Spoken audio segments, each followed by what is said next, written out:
Yo, people, welcome back to the YouTube channel. You already know what time it is. It's time for your Manchester City versus Madrid. Madrid. Watch along. Big up your damn selves in the building. Very, very, very excited for this game. Probably, now that I think about it, maybe the most exciting game we have left until the end of the season. You could maybe say Man City versus Man United in the cup final.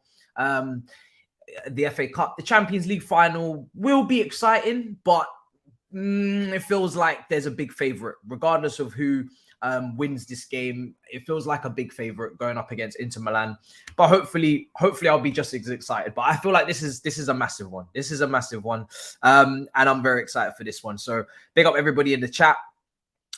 Please do let me know what you're thinking and feeling in the comments with the lineups. The lineups are on your screen, as you can see. There is no Rudiger. There is no Rudiger in the team, so bear that in mind. We'll talk about that in just a moment. But Ederson, Walker, Diaz, Akanji, Stones, Rodri, Silva, De Bruyne, Gundogan, Grealish, and Hairline in that Manchester City team, obviously with their kind of three at the back, Stones in midfield, four across the midfield, and then obviously up front as well. Hairline.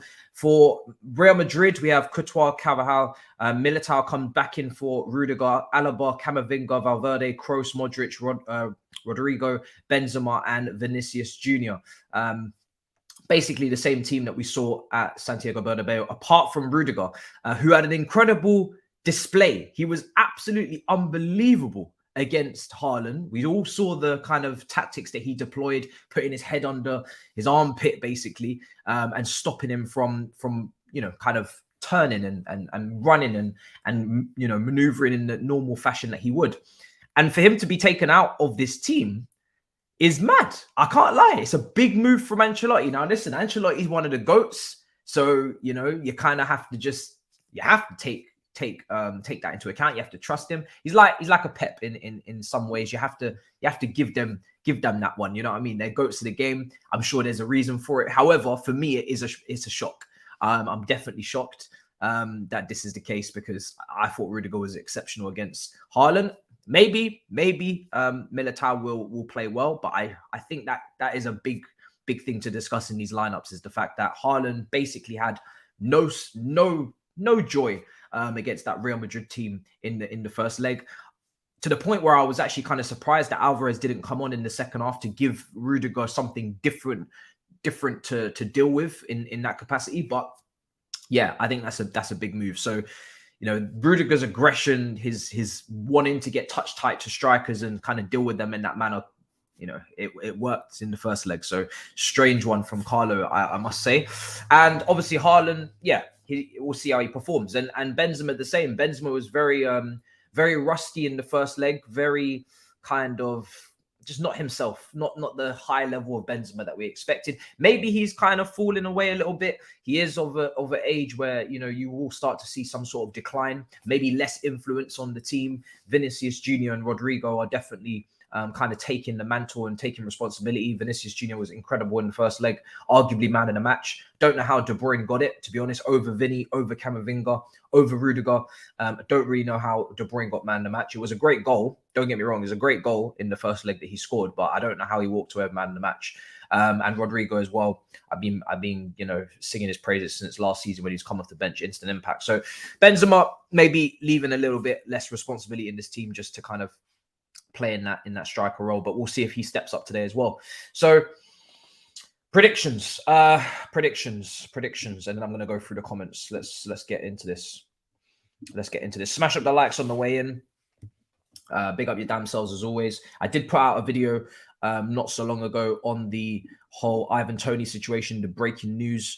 Obviously he's got an 8-month ban, massive ban to be fair.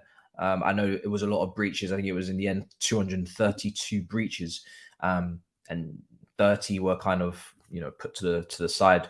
But that's a long ban, and a 50k fine may have even made more than that. So yeah, I'm not really sure about the length, and then I'm definitely not sure about his situation going forward. Like they say, no footballing activity, is that transfers included? Who knows? So we'll discuss it. But that's in that video there. And yeah, you should definitely check that out later on if you have time after the watch along. We talk about kind of our striker situation, mainly a Chelsea kind of focused video in that sense. All right, so as he was one of our targets. So let's see predictions. See, we know Manchester City's home record is really, really strong in the Champions League as well. I don't think they've lost in, was it 25 matches, something like that. Hugh was saying on Big Six. It's an insane record. And Real Madrid, if there's one team that you can maybe count on to change that, is Real Madrid, but it won't be easy. And it's very clear that Manchester City are favourites, and rightly so. I'm just going to say in the prediction, City to go through, and I'm going to say Real Madrid to go through. I'm not going to go over draw. Let's see. Let's make sure we type this correctly. There we go. So either Ala Madrid prediction to go through or City to go through. Poll is now up. Do let me know what you're thinking on that one. My heart tells me Ala Madrid will be able to pull something off. My head tells me Manchester City. So it's a difficult one because I do think City are the favourites, and I did have them as the favourites before the games were kicked off in the first leg. No, so I went to studio today. I did see Turkish, but he didn't have the chili for me. He forgot. So listen, it's not over yet. You know what I mean? It's not over yet. It's not over until the table is complete. We'll see if he wants to copy some of the predictions I'm going to throw his way in the next couple of weeks. I've got some bold, big predictions coming. I don't know if he's going to copy them. Let's see if he's really going to copy some of the madness I'm going to be spewing. No Tchouaméni is a madness as well. Some people are saying they wanted Tchouaméni to start in that midfield instead of Toni Kroos in the 6 in the DM position, especially away from home at the Etihad. If there's any Madrid fans in the chat, do let me know how you're feeling about that decision. Tony banned before City. Yeah. It's a madness, isn't it? And it's a long ban as well, 8 months. He's not going to be able to play until January 2024. And then even, as I was saying in the video, even in January 2024, you know, he won't be really match fit at all because obviously he hasn't played. So he's going to need a pre-season potentially to get up to speed. So yeah, to get sharp. It's a madness. I will be doing the West Ham game tomorrow alongside one of the Europa League games. I can only really graphically get 2 games up and TV wise 2 games, but maybe I'll get both Europa League games up, one on my phone and then two games up on the TVs, and we'll try and cover all of it. But yeah, I'm definitely going to be covering the West Ham one because it is a semi-final second leg, and Lawless is going to be very nervous. So we'll do West Ham and then we'll do one of the Europa League games, maybe the Mourinho one, the Roma one, for our old manager. But both of the Europa League games do look appetizing, to be fair. Militao is the best defender. He has been playing most of the season, to be fair. He has. So that's the argument for him, I guess. Is, you know, he wasn't available. He was suspended for the first leg, so that's why he didn't play. It's not because he was dropped. And now he's available again. They've gone with him. And obviously the trust has been built up over time, over the season. So he is the favourite in that position. But like I said, Rudiger's performance was so impressive that it is a little bit of a controversial move. Some people said they came to watch Rudiger. Ala Madrid today, indeed. No, we never said we was doing a joint one. Everybody always does their own because 1, you know, we always do that, and 2, you know, we're going to be watching it in different times most likely, so it's going to be kind of spoiling it. But I'm sure the phone calls will be commencing 100%. If it's going our way, the phone calls will be commencing. Fresh Prince or Everybody Hates Chris. Who's that directed to? Me? Is that me? Is that me? I've never been called that, you know, Chris, from that show. So that's a new one. Lots of Ala Madrid in the chat. By the way, in my opinion, I will check my DMs. I will. So, because I have no idea. I haven't been looking at my DMs, to be honest, recently. But yes, I think, listen, if Man City win this, I think the treble's I think the treble's done. I'm not gonna lie to you. If Man City win this game, I think the treble is 7. I'm gonna go with a strong 85% done. Because I'll be honest, I can't see Manchester United in a game at Wembley doing something to this City team. Like, it will take a monumental effort. It will take a monumental effort from Manchester United to stop them. So if it's not today, you're saying that you've got something for them, but if it's not today, then I don't know. I think it's done for me. I'm not going to lie, but I think it's done. So Champions League final, I can't see Inter Milan really laying a glove on them. I think Inter Milan can defend and I think they can give it their best shot. It's much more competitive than the AC Milan game because, let's be real, AC Milan, they would have got absolutely wiped. They would have been getting destroyed. But if we're talking about quality, you know, Manchester City will be big favourites. They have the Champions League final experience from the previous time playing against us. And yeah, I just have a feeling that Man City, for me, they'll learn from their previous mistakes and they will kind of override that Inter Milan team on the quality that they have over the course of the 90 minutes. Even if it was to go to extra time, even if it was to be tight, and it was to go to extra time, I still think eventually they would break them down. Now, I would love to be proven wrong. In terms of you're asking me if it's Man City versus Inter Milan, who do I want to win the final because of the whole Lukaku thing? No, I'm going with Inter Milan. I'm definitely going with Inter Milan because, you know, the Man City fans like Thabz, and they're not happy that I'm turning my back on them. But, you know, I was given my marching orders. I keep saying it, and I'm gonna relinquish my oil brother duties, my oil brother responsibilities, and I'm going to be cheering on the teams that aren't in England. That's how I roll. I told you I dislike you all equally. Well, not equally. That's not true. But you know, I dislike you all. So for me, I would be hoping that Inter Milan can do it. But like I said, I would have my reservations massively. I think they got to get it. Real Madrid are going to knock them out here. It's going to be a treble. So be very aware of that. In my opinion, that's how I'm feeling. I'm thinking. Fresh Prince, or everybody hates Chris. I did read that out. I didn't miss your super chat. Bro. I just want you to clarify kind of what you mean by that because I'm not really understanding. Let's see. Let's go through the chat. Can't wait for this game. I can't wait. Like I said, I think this is probably the game that I'm most excited for up until the end of the season. Obviously, I'm not excited for any of the Chelsea games because we're going to probably face a serious slapping. The Manchester derby in the FA Cup final is going to be a great spectacle. I'm not going to lie. That's the first Manchester derby in a cup final. You have to kind of have some excitement for that. That's going to be good. But in terms of a contest, in terms of a competitive game, quality on the pitch, the highest kind of level of the sport, we're seeing some generational goats on that Real Madrid lineup, and we're seeing the best team arguably in the world right now in Man City. So I just think in terms of the quality that we're watching, this is the best game we have left until the end of the season. So I am very excited for this. We are here to have a meal. This is pretty much the final. Somebody saying here as well. I never did a watch along yesterday. I didn't because I was at the premiere, and obviously I had Battle of the North at 10:15, so I decided to kind of just go and enjoy that. But I did kind of in my head think to myself, if there's going to be a boring game right now, I think it's going to be the second leg of the Milan derby. You know, it was kind of already done and sorted and wrapped up in the first leg, 2-0 to Inter Milan. I just had a gut feeling that was going to be a really dead game. And from what people are telling me, it was awful. You know, I was chatting to Sam about this after Battle of the North. He was telling me it was a horrendous game. Like, horrendous game in terms of it was so dead. So I thought, you know what, if I'm gonna choose a game to kind of miss, I said, you know what, let me leave that one because we saw everything. That the first leg decided the tie. I knew AC Milan were never going to flip that tie. There was no drama in that game coming, and it wasn't the most pleasing on the eye. I've seen a lot of Milan derbies this season as well. Watched the Coppa Italia on this channel. We watched the derby in the league. We've done the first leg. Like, I think we've done about 3 or 4 Milan derbies since January. So we know what that was going to be, man. We know what that was going to be. So yeah, let's see. I think Saeed even did a championship playoff. He was like, "Yo, I'm not taking a risk with that second leg. I'm going to do a championship playoff alongside it just in case it's a stink fest." So yeah, madness. Is that the Real defense from Getafe? Not sure. I know Real Madrid did rest players against Getafe. Obviously, they still had an injury scare with Camavinga, but they managed to kind of, you know, get around that, and he's back today.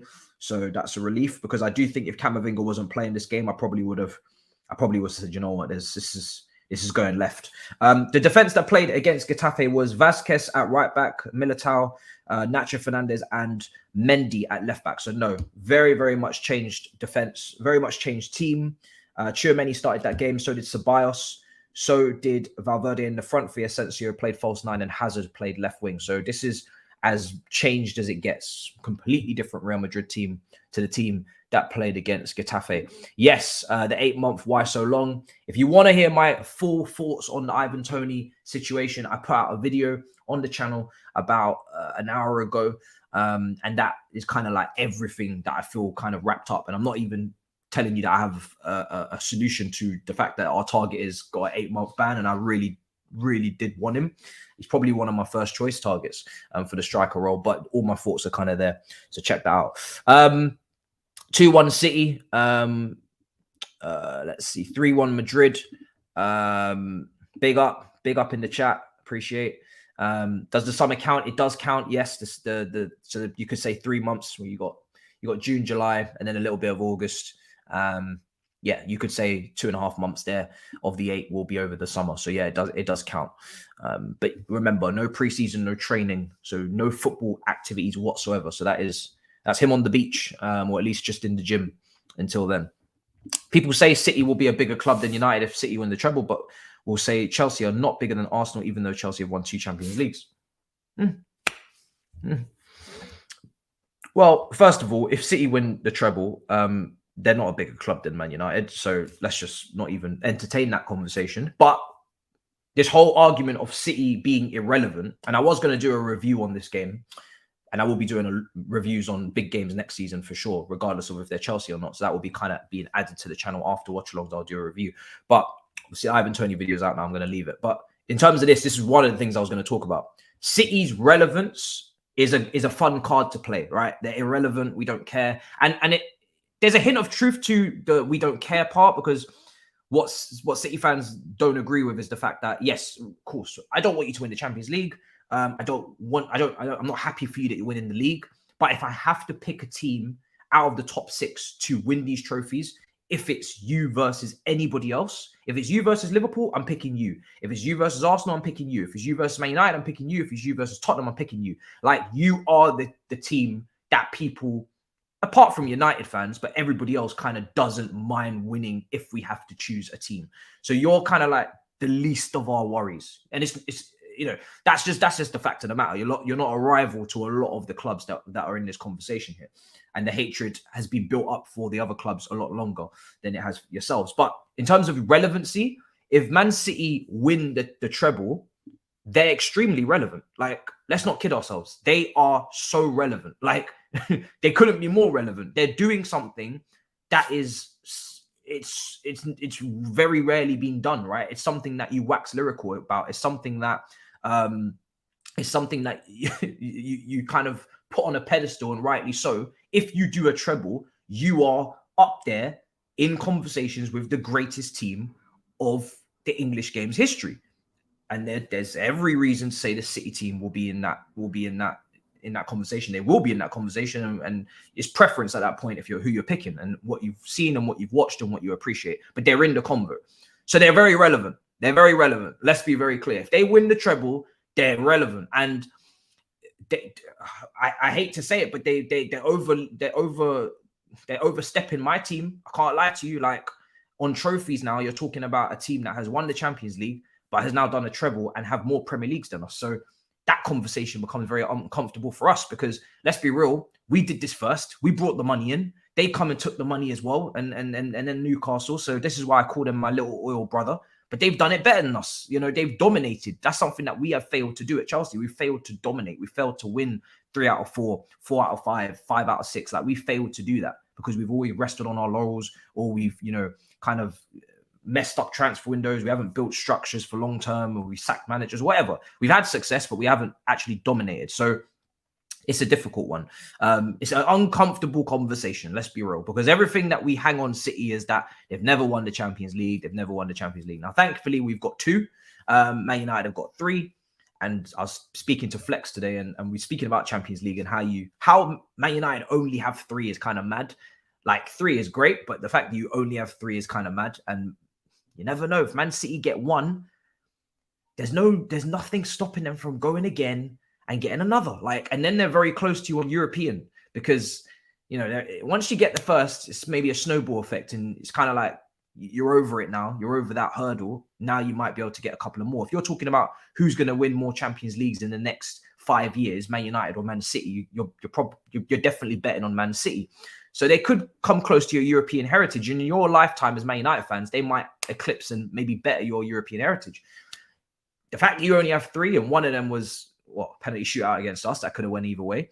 Drogba red card in extra time, you never know. And also the 99 one was the maddest comeback, and that was close. So you guys have really come close to fucking up in Europe a lot. So Man City could come for you there. So they're very relevant. They're very relevant. If they get their first Champions League and they start to come close to eclipsing yours, they're relevant, whether you like it or not. They're very, very relevant. So yeah, for me, they're not the most hated. It's going to be very difficult for them to ever be the most hated, especially in London clubs, but they're very relevant. And this, for me, today could be a treble. You know, it's you're knocking on the door for a treble. I think I would be surprised if they don't do the treble if they win this game, is how I feel. I don't know exactly what games I'm covering tomorrow for the Thursday. There's a lot of options. We're definitely doing West Ham. Newcastle also playing Brighton in the Premier League, but I'll probably leave that. Europa League semi-final. So it's going to be West Ham and one other one. So yeah. Let's see. Domination, pep tax. Let's see. Especially if you live in London, you definitely don't care about City. Yeah, do you know what I mean? Like, the only time I don't want City to do something is in Europe, but that's not specifically about City. Like, that's not me thinking about City. That's me with every English club. Like, I just don't want you to have success in Europe. Why would I want you to? It just doesn't make any sense. I could just give it to a Spanish team far away, or an Italian team. I'm gonna pick them over you. It's nothing really about animosity towards City, apart from the banter of saying that you've never won a Champions League. That's all it really comes from. Not really any hatred at all. Let's see. You helped this happen. I think everybody's contributed equally. Let's see. So yeah, I think everybody has to take blame. If this happens, a treble, everybody has to take responsibility for this, right? Everybody's involved. I don't want to hear no blame game. Everybody's involved. Man United played them in an FA Cup final. You have a direct route, a direct way of stopping them. Yeah. Everybody that participated in the Champions League, you have to hold that as well. And obviously in the Premier League, you know, Arsenal, but everybody has to hold that. So yeah, everybody's responsible. We're all Madrid. We are indeed. When I was a bit younger, I wanted Chelsea to beat Bayern. I really regret that. Who do you support, Sean? Who do you support? Let me know. Let me know. Please, can you do something for me? A la Madrid. Listen, we can keep saying the cheat thing, but at the end of the day, they're still there. The trophies are still there. Unless they were to be taken away from them, the trophies are there, and the moments and the memories are there, and the trauma for some of you, if you're a Man United fan, the Aguero moment is still there. So yeah, it's a long day. How long till kickoff? Kickoff is in half an hour, so not far away. I want Benzi gone. As a Madrid fan, disappointed with his performances, and he looks afraid of going into challenges. I'm not an emotional fan. If you don't perform, then leave. Damn, that's a Real Madrid great. Maybe I should run a poll. I wasn't expecting you to say that. I would disagree, okay? And I'm going to tell you, I would tell you why. Now, you watch them every week, so your opinion holds way more weight. But I'm just going to say I disagree with selling him. I think, for me personally, best thing you could do is, yes, you need a new centre forward. Obviously, you want Mbappe. There's other options as well. Mbappe is probably the creme de la creme, right? But have him as a backup, I think. Have him as a backup so you have squad depth next season. So you have somebody you can call upon. And I think Benzema, if you reduce his game time down to 10, 15 games or 10 starts or whatever it is, I think your quality of what you get from Benzema is going to go back up a little bit. I think there's a lot of wear and tear. He's obviously getting older, but the quality doesn't really leave you. The technical ability and security is not going to leave you. The pace is going to leave and all those other things, physical attributes. But I wouldn't sell him outright unless he absolutely wants to leave. But I think get a new striker and have him as a backup. That's brilliant squad depth. Same way you're going to probably use Toni Kroos as a bit more depth next season, etc. These players, they don't have massive market value anyway. I think you may as well try and, keep them for the experience and keep them for the depth. Your second choice striker stinks, so you may as well make Benzema the second choice striker. That's how I see it. Let's see, and he's a legend as well. So he's the only striker at the club. I hear that. And I agree. Because I don't know who the other guy is. I think you signed him from, I can't even remember. You signed the other striker from Lyon, is it? I think I can't remember. He doesn't barely play anyway. Let's see. Benzema without Ramadan looking spooky. It's not about your club, it's about the integrity of the EPL. I love your content. Appreciate, big up, much appreciated. People are saying nah. Hold. what am I holding? Let's see. This is what I mean. United need to stop them, save their own history. Ala Madrid, man, as I have no hope, says Cole. Yeah. It's a long day, I can't lie. And like I said, if they win the treble, my team's never done it. So the only thing for me is them winning the Champions League, and I can't banter them about that. And to be honest, at some point they are going to win it anyway. It's just how long we get to banter them about not winning the Champions League. But at some point, on average, with the quality they have, the way that they operate, they're going to win it. So you have to come to terms with that and expect that to come at some point in your lifetime. But my team's never done a treble, so it's not my record to lose. It's yours. As Man United fans, it's your record to lose. And yeah, it's your city at the end of the day. It's not my city. We already tried to patrol London. This season, we've decided to take a break, decided to have a little bit of a holiday. You know, on Football Manager, where you just press the go on holiday button. Basically, Chelsea have pressed the go on holiday button for the entire calendar year. Well, not even calendar year, the whole season, we've gone on holiday. And we've let London kind of get out of control. Next season, hopefully, we'll get under control of the situation and start to claim back each borough and each postcode as we should. But in terms of Manchester, that's none of my business. I've said this to you lot before. What you do up there in the north of England is your business. It's up to you to police your streets. I haven't got the energy, the capacity, or the facilities to be trying to run Manchester. There's just no way. Liverpool, they've dealt with Everton since the beginning of time. Newcastle versus Sunderland, long day. You lot in Manchester, you need to fix your shit because, like I said, I don't really care. I can't lie. If Manchester's blue, Manchester's blue. I don't care. I'm not gonna lie. I'm not bothered. So a treble, it's not nice to see, but it's not my problem. I'm not gonna lie. It's your problem. It's your issue. It's not mine. So yeah, you're gonna have to sort yourselves out because you've taken a long holiday now. You're talking about holidays. You guys have not really policed your streets since Ferguson. Let's be real. That's good 10 years now. It's good 10 years of the crime rate in Manchester going up. It's a good 10 years of not policing your streets. It's a good 10 years of budget cuts. It's a good 10 years. And, it's time to step up. It's time to step up. It's time to step up. Manchester is blue. It's mad. It's all mad. You do a show already battling north, so you are the police. No, I'm not the police. I'm just the host. I'm just I just mediate. That's all I do is mediate. I just kind of I am crowd control. That's what I am. I wouldn't say I'm the police. I wouldn't arrest anyone. It's your criminal offense in Manchester is your business. Like I said, if anybody does any madness and it turns blue, it turns red, it's not my issue. But I crowd control. I just like to steer the arguments, steer the debates, ask the questions, keep up on the gossip. That's all I'm really there to do. I'm not gonna lie. If you need any arresting, you're gonna have to go to someone else. Maybe go to Salford or something. Salford representative. I'm the primary consumer. Facts. 100%. Oh God. Which show is better? Everybody Hates Chris or Fresh Prince? Okay, so I get you now. Maybe you did ask it correctly and I just can't read. Good question. Listen, I would say Fresh Prince is more kind of like Fresh Prince is a goat show. It's a goated show. It's a tier above. I'm not gonna lie. Like it's culture defining. But Everybody Hates Chris was a great show, very underrated. So yeah, I'd say Everybody Hates Chris is second, but no disrespect to that show because that show is a quality show. Very underrated.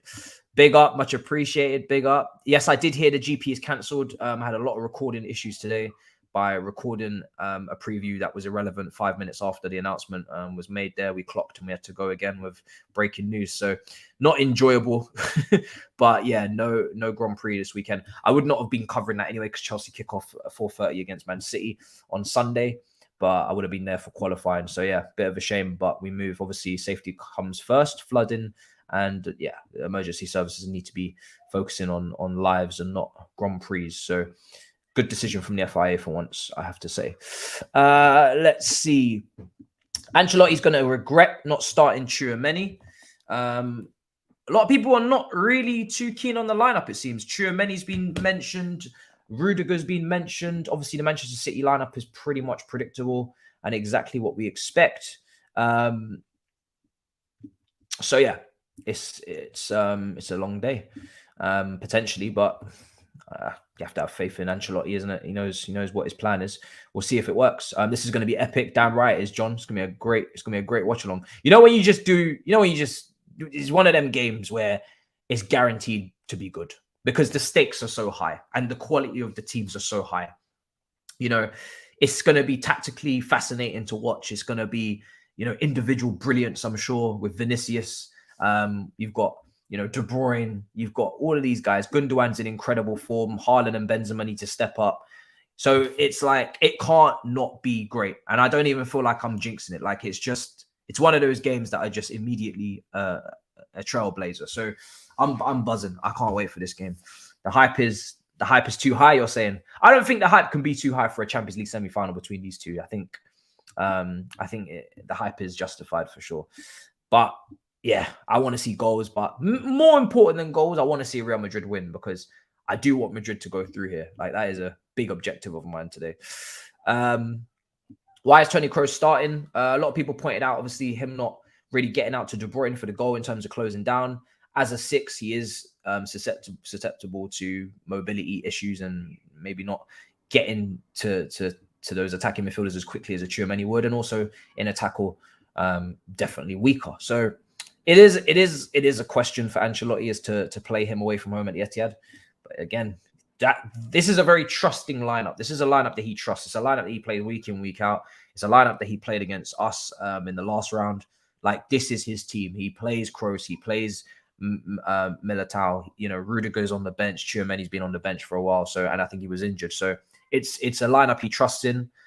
So it's trust versus a lot of these opinions in terms of tactical decision making. And yeah, it's going to be an interesting fight. But I understand the questions. Toni Kroos could bang it from 30 yards and then everybody has to hold that. So it's an interesting one. People asking Tchouaméni to start don't know Madrid much. He's certified experience, and experience at this level also can be key. Who is the better overall footballer, Trent or Reece, in your opinion? Listen, I think this is like a Lampard-Gerrard debate, in my opinion. Now, in terms of who's the all-round better player, in terms of all-round, I'm always going to steer to Reece because Reece is a better tackler. He's better defensively, positioning-wise. When Reece is playing at the peak of his defensive ability, not this season, but the peak of his defensive ability, he is a brilliant defender, whereas Trent is not. So in terms of all-round player, I'm always going to go to Reece. And I'm going to tell you right now, I'm biased. Like, Reece James is my boy. That's my guy. That's my right back. Do you know what I mean? But I got a lot of appreciation for Trent's passing ability and what he does going forward. He's an incredible passer, set piece taker, etc. But in terms of all-round defender, when they're both, fully fit and playing, you don't have to, make adjustments for Reece James defensively. You don't have to tailor your team to Reece James. In fact, Reece James does the opposite. Reece James tailors, he is the team. Do you know what I mean? For us especially, he is the guy. Like, defensively, attacking, inverted, overlapping, like, he is the guy. So the only thing with Reece is injury issues. And if you're talking about this debate over the next 10, 15 years, injuries could play a part on why Trent is just going to potentially better than him. So better him. So he needs to stay fit. So yeah, I always go with Reece, but Trent and Reece is like Gerrard and Lampard. Like, each fan base is just going to pick their guy, and probably rightly so. Let's see.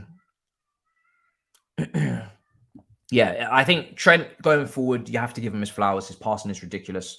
And then Reece defensively is better. But then if you used to average it out, I would say just slightly Reece, because Reece is brilliant going forward. His crossing ability is brilliant. He's whereas Trent is not brilliant defensively. So it kind of just averages out slightly towards Reece. But it is close. So yeah. And he is a game changer. He is. And I think since he's been playing as an inverted kind of fullback, I think his game has gone even to another level where I think more touches, getting the ball more, not being isolated at right back defensively 1v1 as much because Konate is covering out wide in a 3. I think the only thing Liverpool need to do in the summer is, if they're going to keep doing this next season with Trent inverted, they need to get a new left-sided centre-back. That's not Robertson. Like, ideally, you talk about a Vardy or a profile of like a Levi Colwell. Obviously, we're keeping him. But that type of player to play that side. And then if you've got Konate, Vardy, and then even Van Dijk in the middle, if he fixes himself up, that's a pretty damn impressive back 3.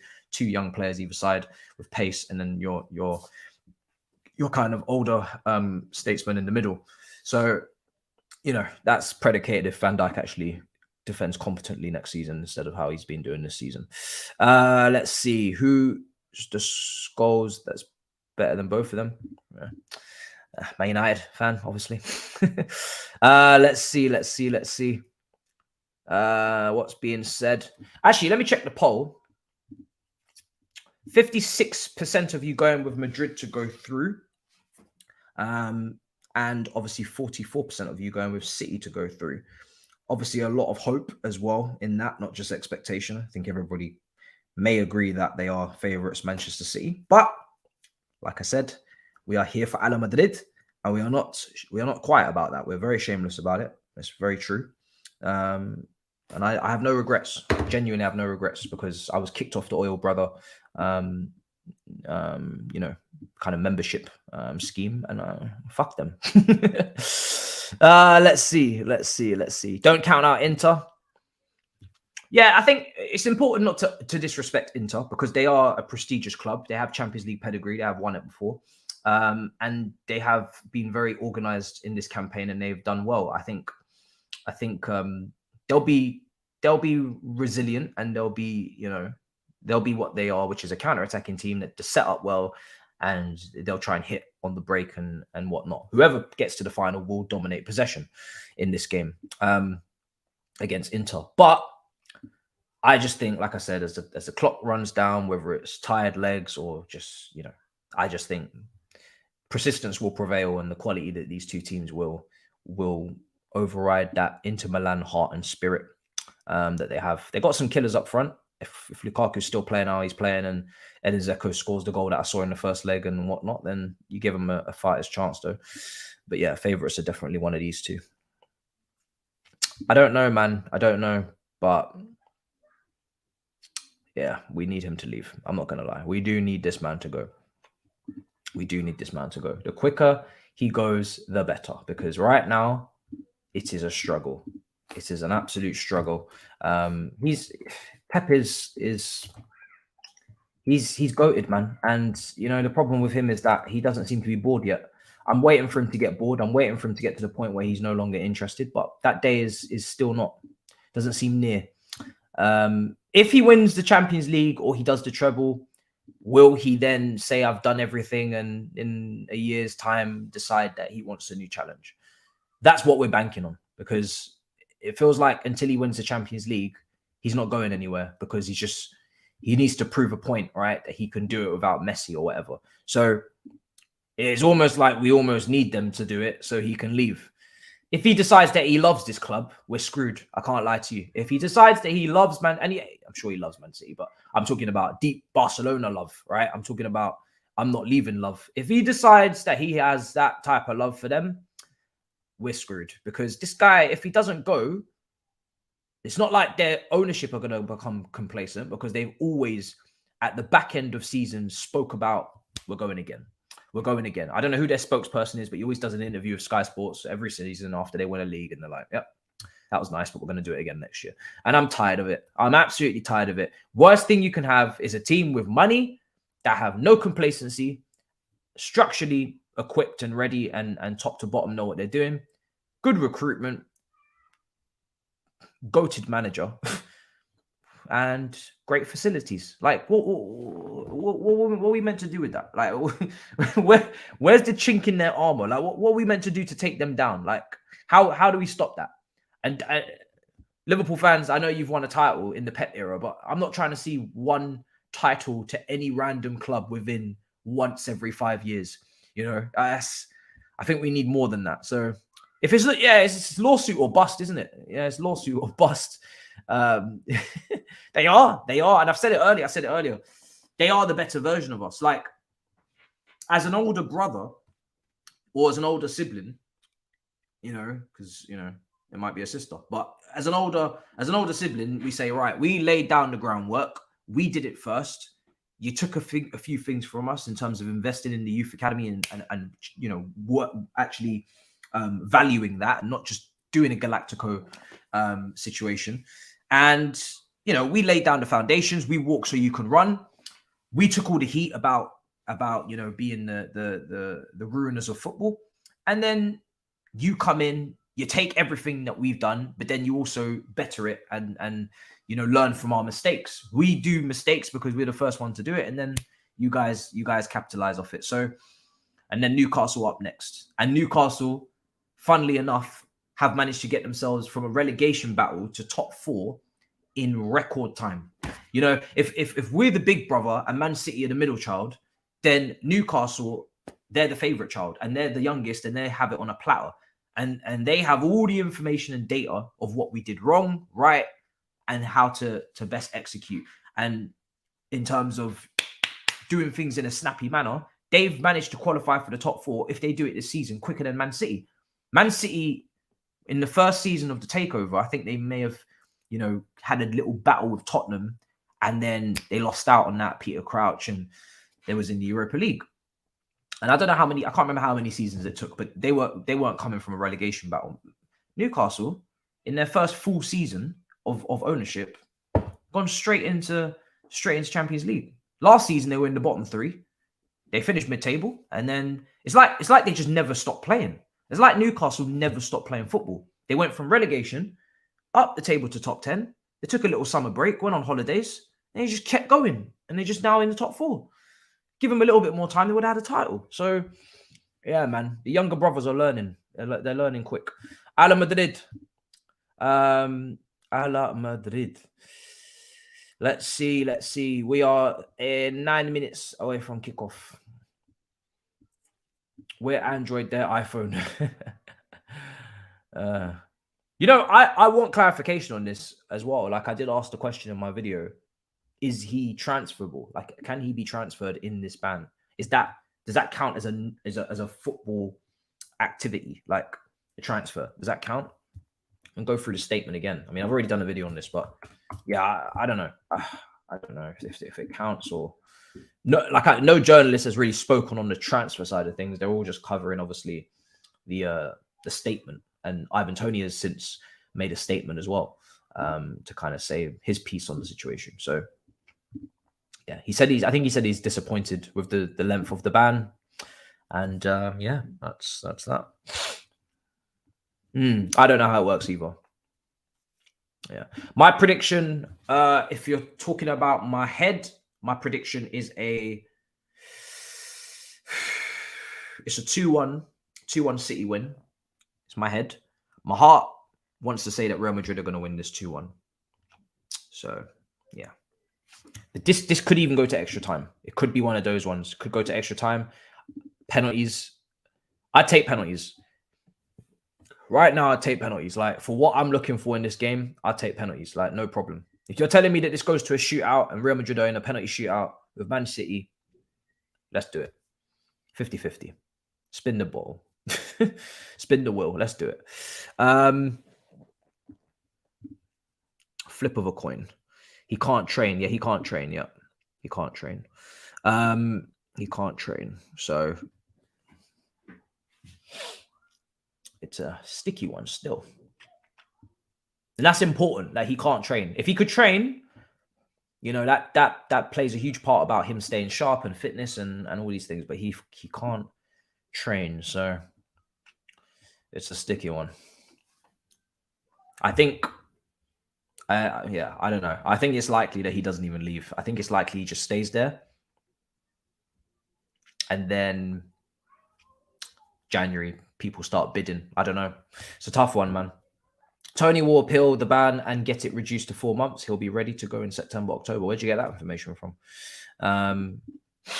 I mean, from the statement that I saw from him on Twitter, it didn't seem like he was going to appeal the ban.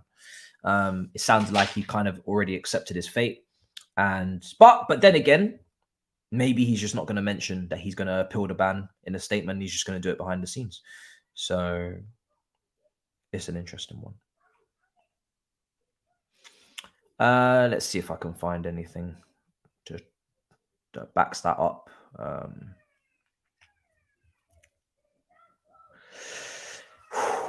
Let's see. He can actually come back in September, so that's 4 months of training. Because I read the statement and from FA and it didn't mention training, and so that's why in my video I didn't mention that. I just assumed ban for 8 months means ban, which means no football, no training for 8 months. But if he can train after 4 months, which I don't know where this information is coming from, because I haven't seen any reports, then that's, again, that goes in his favor a little bit. It helps. It helps if you're still interested in signing him. Right. Let me see.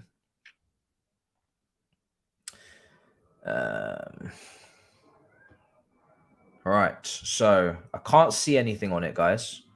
But yeah, if you have a source for this info, let me know. But I haven't seen anything.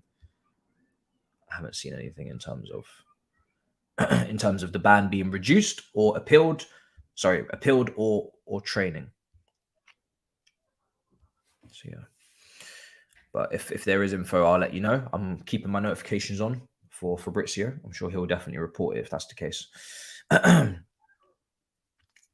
Jefferson Lerm is out of contract in June. Crystal Palace are interested as well. Interesting. I think that's one of the players that... I mean, Bournemouth had a good season. That would be kind of maybe a sideways move in a way. Interesting one, that one. Carlo Ancelotti says, there are many links, many rumors about my future as Brazil head coach, but trust me, there's nothing concrete. Repeat, I'll stay at Real Madrid until they want to keep me. Or until they don't want me, I guess makes more sense. Will Real Madrid be my last club? I don't know. I said that one time, yes, but I don't know. That's what Carlo Ancelotti has also had to say. Speaking to Prime Video, he's also said, Real Madrid is the best club in the world, a big family. I will stay here until they want to keep me. I will always be a Madrid fan. So he's kind of left everything open in the air in terms of last club, but he's also said he's not leaving unless they want him to leave. I think Carlo Ancelotti's future is heavily dependent on Champions League. We know Perez and Real Madrid don't play games with this competition. If you win it, I think that's his job absolutely secured. If he doesn't, maybe they sack him because that's just how they work. I'm going to check out the FA spokesman. I haven't seen any update. No, the last tweet that they put out was the confirmation of the ban, 50,000, and also a warning, plus the 8 months, and the full statement, which I've already read on my video. So no update from them. So yeah, as it stands currently, guys, that is the situation until further notice. If there is any changes in that, one account that will be tweeting that is the FA spokesman account. So yeah, they're not going to miss it. All right, cool. So we move on. Kickoff is coming. I'm just closing the poll now, guys. I'm closing the poll. I think we're just about at 950-ish votes. We're going to close that poll. 56% of you have gone with a Madrid win. Smash up the likes if you haven't already. We're almost at 200 likes. Subscribe if you haven't already as well. It's been a madness this season. And yeah, looking forward to the match. Let's get the timer ready because we don't want to be late with that. Let's see. I'll go through the benches as well just before kickoff, just so you guys are aware of some of the weapons on the bench, some of the arsenal on the bench, the artillery that both teams can bring on in this game. Let's see. I've said many a time this season, I've criticized Real Madrid's bench not really being the strongest. So, but they've Rudiger to add to this now, so a little bit better defensively, I guess. Let's see. Okay, let's go through these benches. 2 minutes until kickoff, guys. Not far from kickoff at all. Manchester City's bench: Scott Carson, Ortega, Laporte, Sergio Gomez, Rico Lewis, Calvin Phillips, Cole Palmer, Phil Foden, Alvarez, and Mahrez. And then for Real Madrid, you've got Rudiger, Vasquez, you've got Mendy, you've got Nacho Fernandez, you've got Ceballos, you've got Tchouameni, Asensio, Diaz, Eden Hazard. Who else as well? Who's this guy? Never seen him before. And Lunin, the goalkeeper as well. Andrei Lunin. I think he's from Ukraine. I'm not sure. I don't know if he's from the academy, but yeah, he's also on the bench. So not bad. Not bad. Why are the City fans booing? No idea. No idea. All right, we're almost there. Let's see. Lineups are just going up now. Let's see. Come on, a la Madrid. A la Madrid. We need this. We need this. It's very important that Man City are humbled because, like I said, if they don't manage to take them down, then it might be finito for everybody. It might be finito for everybody. The referees are there. The timer is ready. Big up your damn selves.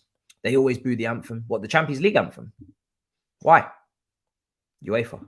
Oh, is there some sort of beef in the past that I'm not aware of? Some sort of dodgy decision. We never done that, and we got cheated bare times by UEFA, especially that Barcelona game in particular. Etihad is full. Yeah, it's full. It's full to the brim. It is full. All right. Let's do this. What have we got?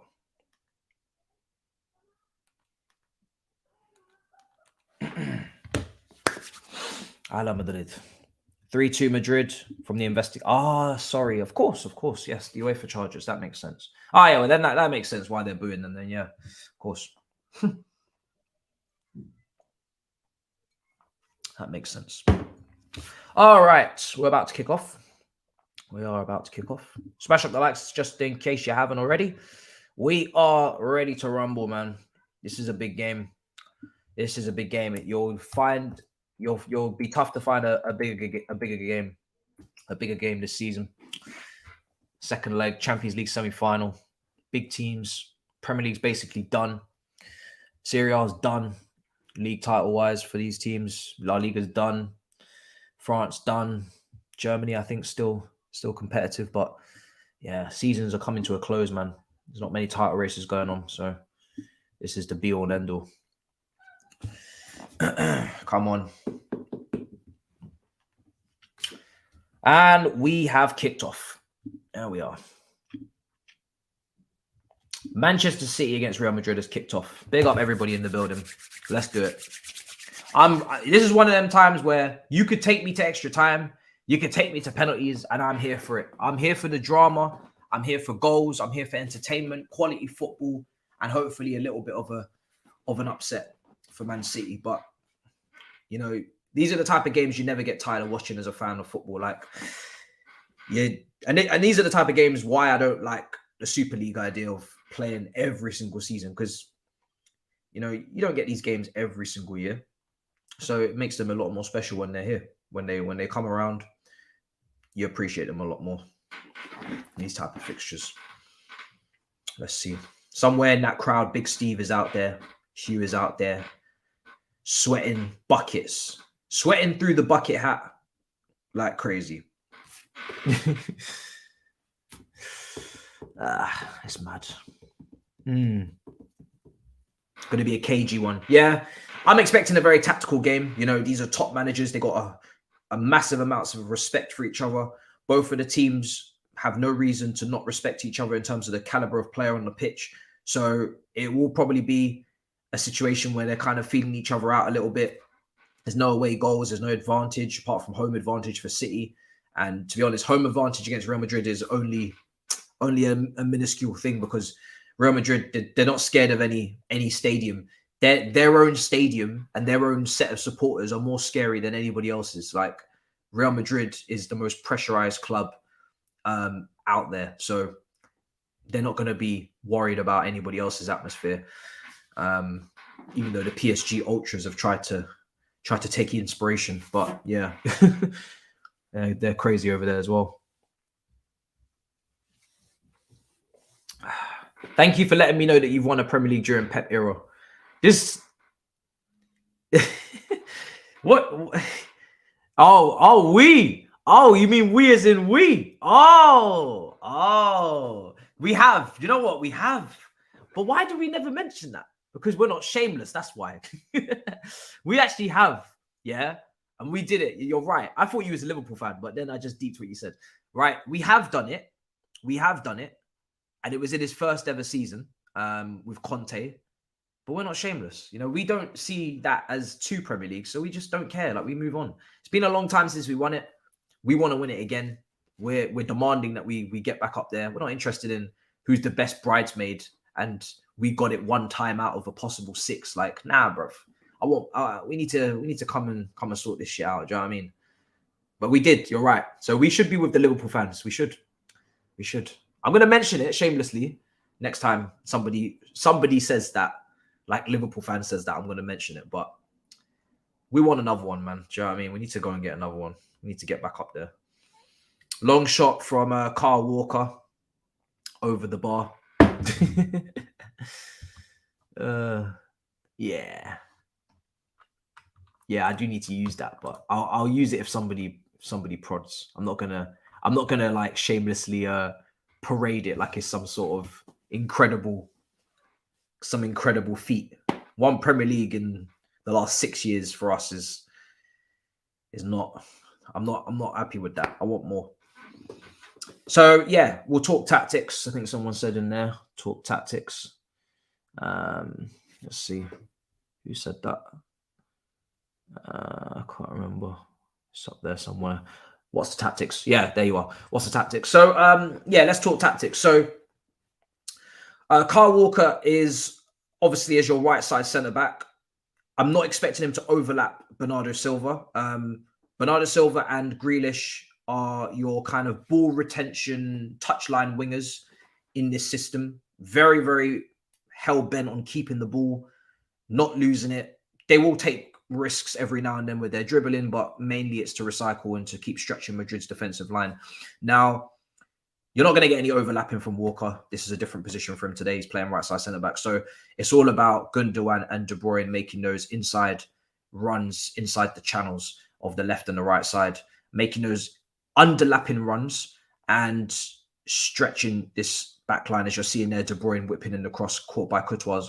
And this was an example of this was the weekend, literally. Gundogan making an inside run inside the kind of in the width of the 6-yard box, kind of that kind of space. Foden on the outside, playing it round the corner to him, inside run and an inverted run, and then obviously the cross for Haaland for the goal. So those are the guys that make the runs off the ball to try and get the crosses in. And Bernardo and Grealish kind of hold on to the ball and wait for these runs. And here's Bernardo now taking on 2 or 3 people. This guy's dribbling is nuts. Look at Bernardo's ball retention. Look, he's still got it. This guy is crazy. He's a freak. I remember in the Bayern Munich game, I think he did 3 nutmegs in a row. He's an absolute freak, honestly. Bernardo is such a baller, man. He's such a baller. But yeah, he keeps the ball very well, shields it very well. Great close control, quality player. I think I agree with Thabz when he said, listen, they can't afford to lose Gundogan and Bernardo in the same summer. I think that'd be crazy. You'd be taking a risk. You'd be taking a big risk. But yeah, Haaland sits in the middle. Gundogan and De Bruyne go, they're the 8s, so to speak, but they make those runs along the width of the 6-yard, and then you got your touchline wingers. And you've got your protectors in Rodri and Jones and your back 3 there as well. So cover the wide areas. Walker will cover the wide areas. He'll get really close to Vinicius. It'll be a great fight again. It was a great battle last game.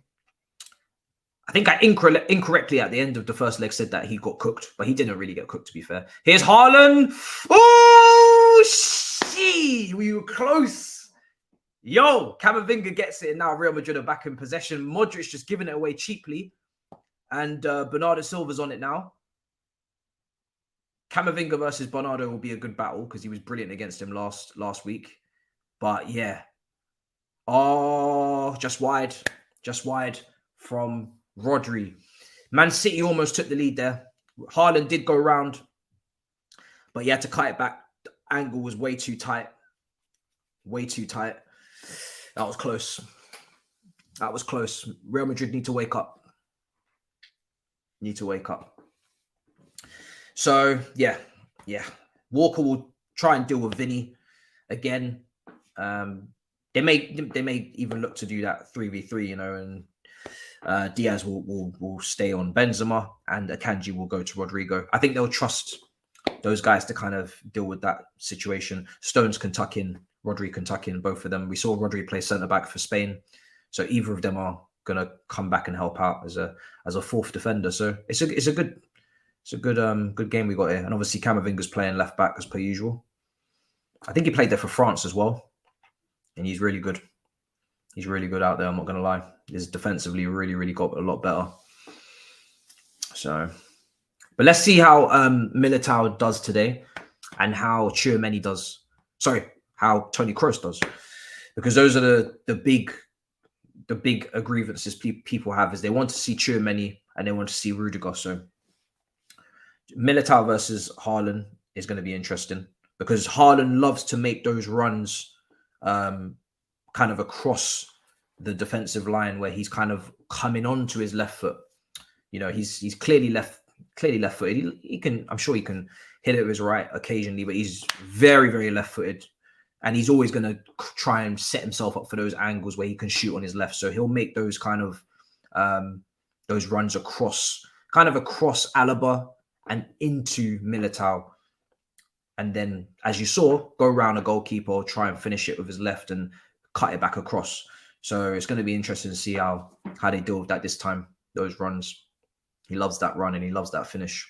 We've seen Grealish play him in behind for his, I think it was his record-breaking goal. And it's the same thing again. He just loves that left channel, so he can just strike it with his left across the goal all the time. So he's going to try it again a lot today. 85% possession so far, is it? Here's Gundogan on the ball. He's going to play out to Grealish now. Rodri. See, they were very patient at the Santiago, but they're at home now. So I wonder if the approach is going to be the same in terms of trying to be extremely controlling, suffocating, or they're going to be a bit more direct because they're at home and try and take more risks. Man City. Be interesting to see. Here's Rodri from distance. And out to De Bruyne. Ball in. Oof, it was almost a brilliant cross from De Bruyne. It's been intercepted. It's been all Man City so far. Here's Kroos. It's been all Man City. And dispossessed again. Benzema and back with Man City. So Real Madrid are really struggling to escape right now. Really struggling. They can't get out of their half. Every time they get to the midway through their half, they're dispossessed and Man City just get the ball back. They're completely suffocating them first 10 minutes. We haven't even seen Madrid cross the halfway line, to be honest. It's been that controlling. It's tough, man. You got a back three there, two in front. Anytime you get the ball, most likely Real Madrid are going 3v5 situation, outnumbered massively when they get the ball back. Here's Stones.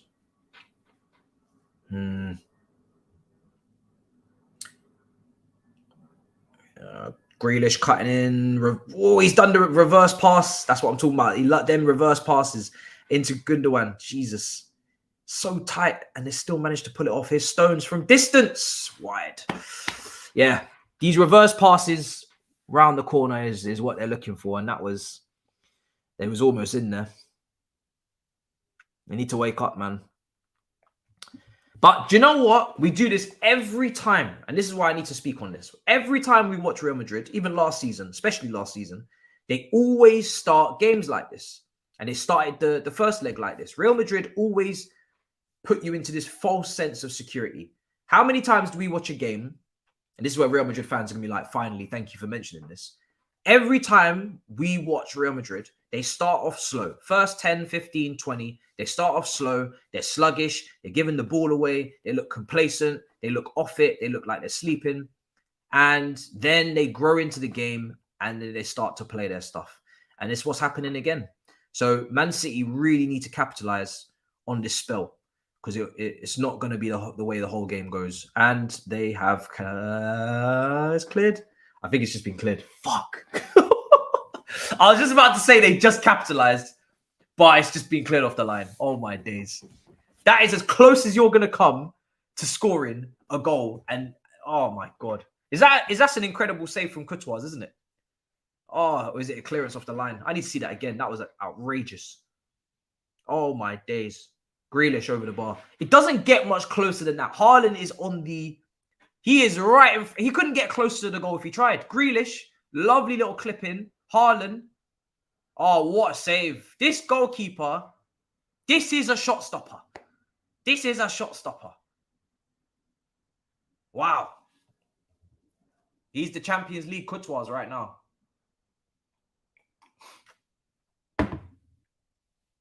What a save.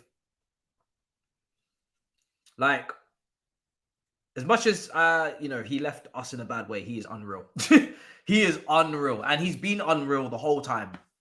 He was unreal when we signed him from Genk, loaned him out to Atletico, and then he knocked us out of the Champions League in the semi-final. If you remember that, Diego Costa scored a penalty at Stamford Bridge. Unbelievable. He made big saves that game, and he was so young. Unbelievable when we won our titles, and unbelievable at Real Madrid. He is a top goalkeeper, Courtois. He's a bit of a bastard, but he's a top goalkeeper. Top goalkeeper. And the only person that's going to beat him is either going to be Hairline or it's going to be De Bruyne lashing out again for the absolute atrocities that he did, which I won't go into.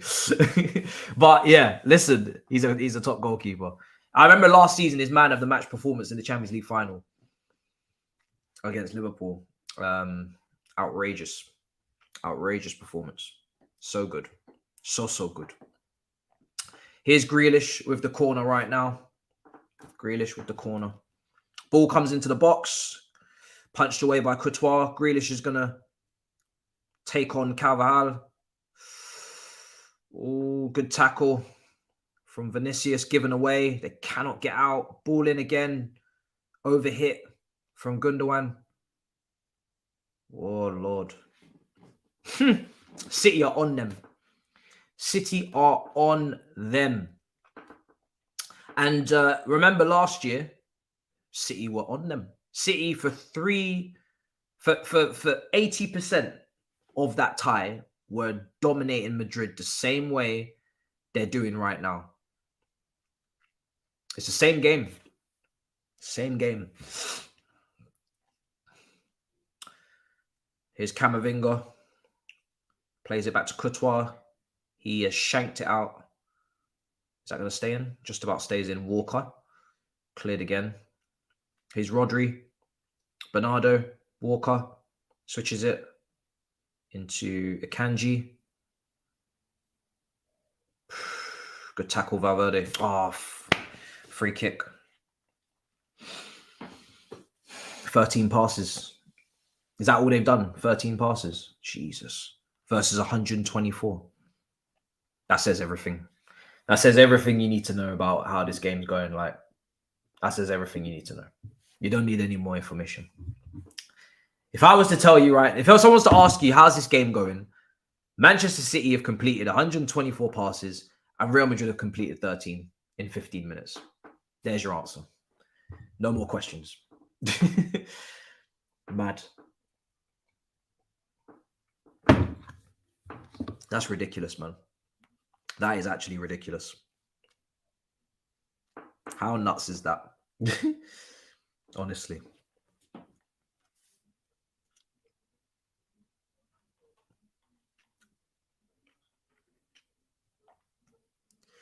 "16 minutes gone. Real Madrid, I kid you not, have not come out of their half once. They've not come out of their half once. Not once. Here's Stones. Now into Gundogan. Clips it in. Hairline. Overhit again. Overhit from Gundogan. Overhit.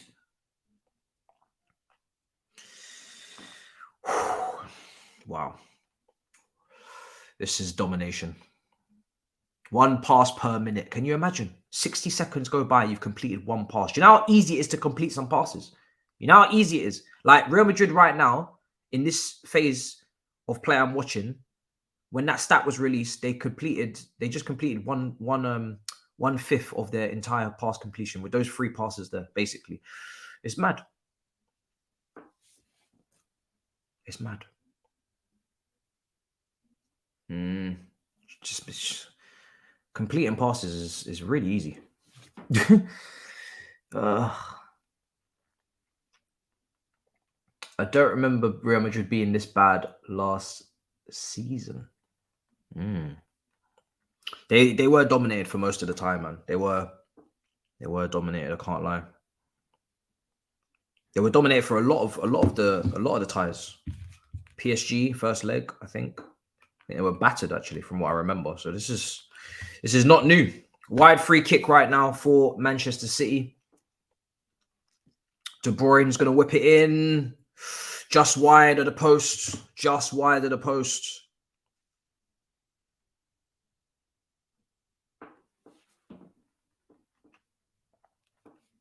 Just wide of the post.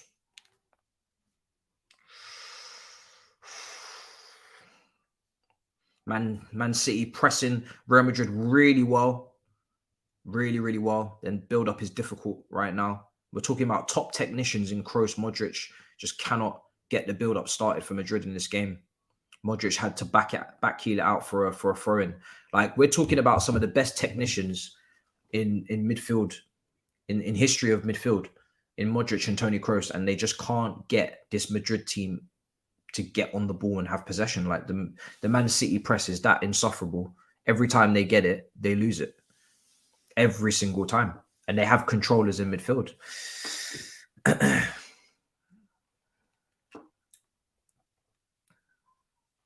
Yeah, man. Press is crazy. Here's Grealish, left side, up against Carvajal. Into Rodri. Grealish.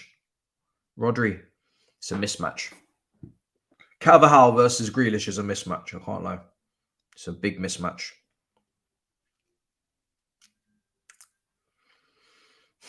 Here's Grealish.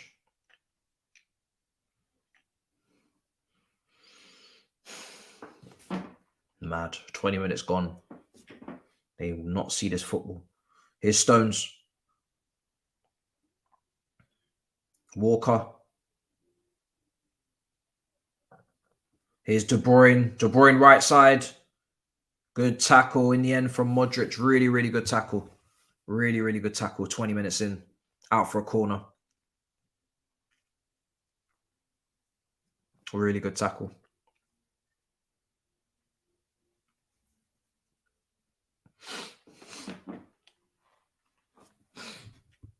It's ridiculous. This ref is blocking the passing lanes. That's how you defend. You know what I mean? Man said it's time for the referee to help out. Here's De Bruyne. Ball in. Back post. Headed back in. Hairline. What a save from Courtois. Oh my God. Oh my God. This guy is unbelievable. He's the best goalkeeper in the world. He has to be the best goalkeeper in the world right now. That is outrageous. That is one of the saves of the season. I'm sorry. Oh my God. This is what he was doing in the Champions League final last year. Like, you shall not pass. That is bruv. Let me tell you, yeah. You see that save? That's insane. It's insane. And I'm pretty sure that's his weaker hand as well. Bruh. From that close to get your hand to that and get the strength in the hand to actually palm it away, because he's so close to the goal. Even if you get your hand to that, if you're not getting your full palm and clawing that out, because you're basically having to claw that out, it's going in anyway. Like, it's just gonna deflect off you into the back of the net regardless. Like, this guy's had to really claw that one out to turn it round the post. Fuck. I don't think there's any bigger downgrade than Kepa from Courtois. I really don't. Obviously, we was meant to go and get Alisson, but damn. He was going the other... Exactly, that's what I'm saying. Like, he's going the other way because he's following the momentum of the ball coming in, and then he's had to go back across himself. Like, rah. It's mad. The footwork, it's all about the footwork as well, man. The footwork is very underrated. Like, if you get your footwork right as a goalkeeper, that's how you're pulling off saves like that. If your footwork is messy, you only have to... I guess a great example of that is Pickford. Pickford at the weekend, ball comes in from Gundogan, and it's a similar type of cross. The header is... I think that header's even closer, right? But it's a similar type of situation. Oh, Bernardo. Yeah, there you are. You're not saving that. You're not fucking saving that. 1-0 Man City. Shit. You're not saving that. Oh my God. What a carving. What an absolute carving. They've carved them open. This is a Sunday roast setting. Sunday roast settings. Yeah. They've absolutely carved them open. Sunday roast. That was nasty. Brilliant finish from Bernardo as well. 1-2, right-hand side. Just watch how they maneuver it. Look at the way they work it.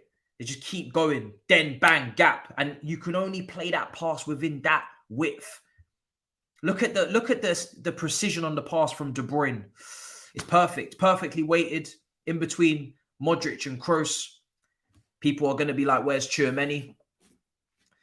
And Bernardo Silva roofs it. Absolutely roofs it. Gives him the eyes. Sends it the other way. People will be saying, where's Tchouaméni on that moment there? That's mad. That is mad. Should be 3-0 already. Listen, we spoke about it. Those were the bigger grievances. And we're going to see how it goes in that moment there. But to be honest, regardless of that, Man City should be winning anyway. Like, regardless of that, they should be winning anyway. They've absolutely destroyed Real Madrid in the first 25 minutes. Absolutely destroyed them. And but for Courtois being a freak, it's only 1-0. And like I said, with that goal for Everton, Gundogan with that cross over to Haaland, the footwork from Pickford, when you go and watch that goal, he's all over the place. He's basically skydiving across the goal. That's why he has no chance of saving it. But yeah, it's deserved. It's deserved. They deserve to win it. Sorry, they deserve to be ahead. They deserve to be ahead. And this is what I'm saying. Like, look at the quality of the football they're playing. If they get to the final, I just can't see Inter Milan dealing with this, man. Like, the level of football, the quality that we're seeing this team play right now. How on earth am I meant to think that Inter Milan can deal with this? I'm sorry. I just can't see it. I can't see it, man. They're too good. It has to be a la Madrid or bust. Has to be. If they don't do the job, I'm sorry, it's mad. Like, let me be like, they haven't come across this. Like, Inter Milan have not come across this all season. They ain't seen this level of football. They haven't seen this level of football. When they come up against this shit, they're gonna be like, raw. The only thing that we have in Madrid's favor is Madrid played this Man City team last year. So they know what this game is. They know what this game is about. Whether they can handle it or not is a different question. That's up for them to answer. But Real Madrid have been here against Man City and done it. So they know what it is. Inter Milan, they don't know what this is. They've never seen this before in their lives. When they come up against this in the final, it's a long day. It's a long day. Here's Bernardo cutting inside. Does this guy know how to fucking get rid of, like, bruv, Bernardo Silva's a freak. Haaland, oh my days. How close was that? Yo, I need to see a replay. How close was that? Bernardo just doesn't know how to get rid of, like, he doesn't know how to be dispossessed. Haaland, right foot.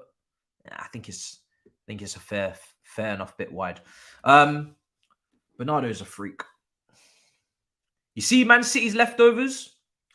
I would eat. You know what I mean? Like, when people say, oh, you're signing Man City B team players, bruv. If they're letting go of Bernardo and Gundogan, if Arsenal say, do you know what?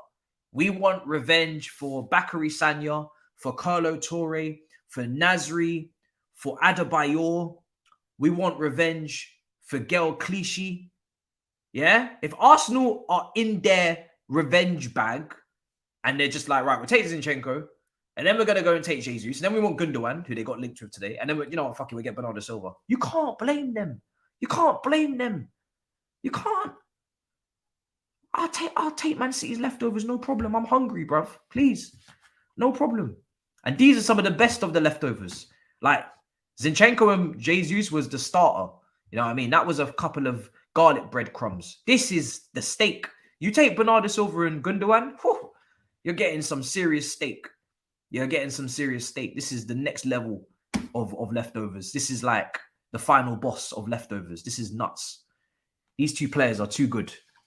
Cancelo as well. Bruv, I'm hungry. Even though you can't win with them because they're like always going to be one step ahead of you. You know what I mean? Again, leftover trophies. Do you know what I mean? If Man City are winning all the time, the league, whatever they don't eat, you eat. If they don't want to eat the FA Cup that year, you eat. If they don't want the Carabao Cup that you eat. If they don't win the Champions League, which they've never won, you eat. Like, you have to get used to, you know what I mean? You have to get used to just eating whatever City leave you. Yeah, whatever they leave you, you got to make sure you tuck in. Yeah, Man City, they don't always eat everything. You know what I mean? They have never won a quadruple, so there's always something left. There's always some scraps. So just make sure you have your knife and fork ready, and whatever they throw away, you must. You must. It's as simple as that.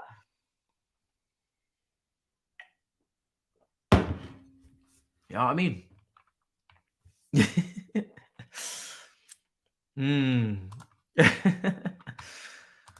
Fuck. Real Madrid just cannot get out.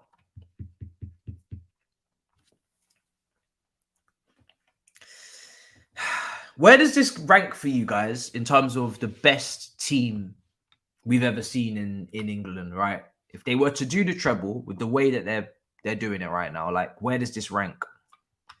Where does this rank? Maybe I should list off some teams. I'm going to run a poll. So help me out on who should be included in the poll. I'm going to go... because this is mad. Best ever English side. So I'm going to go with the Man United treble team.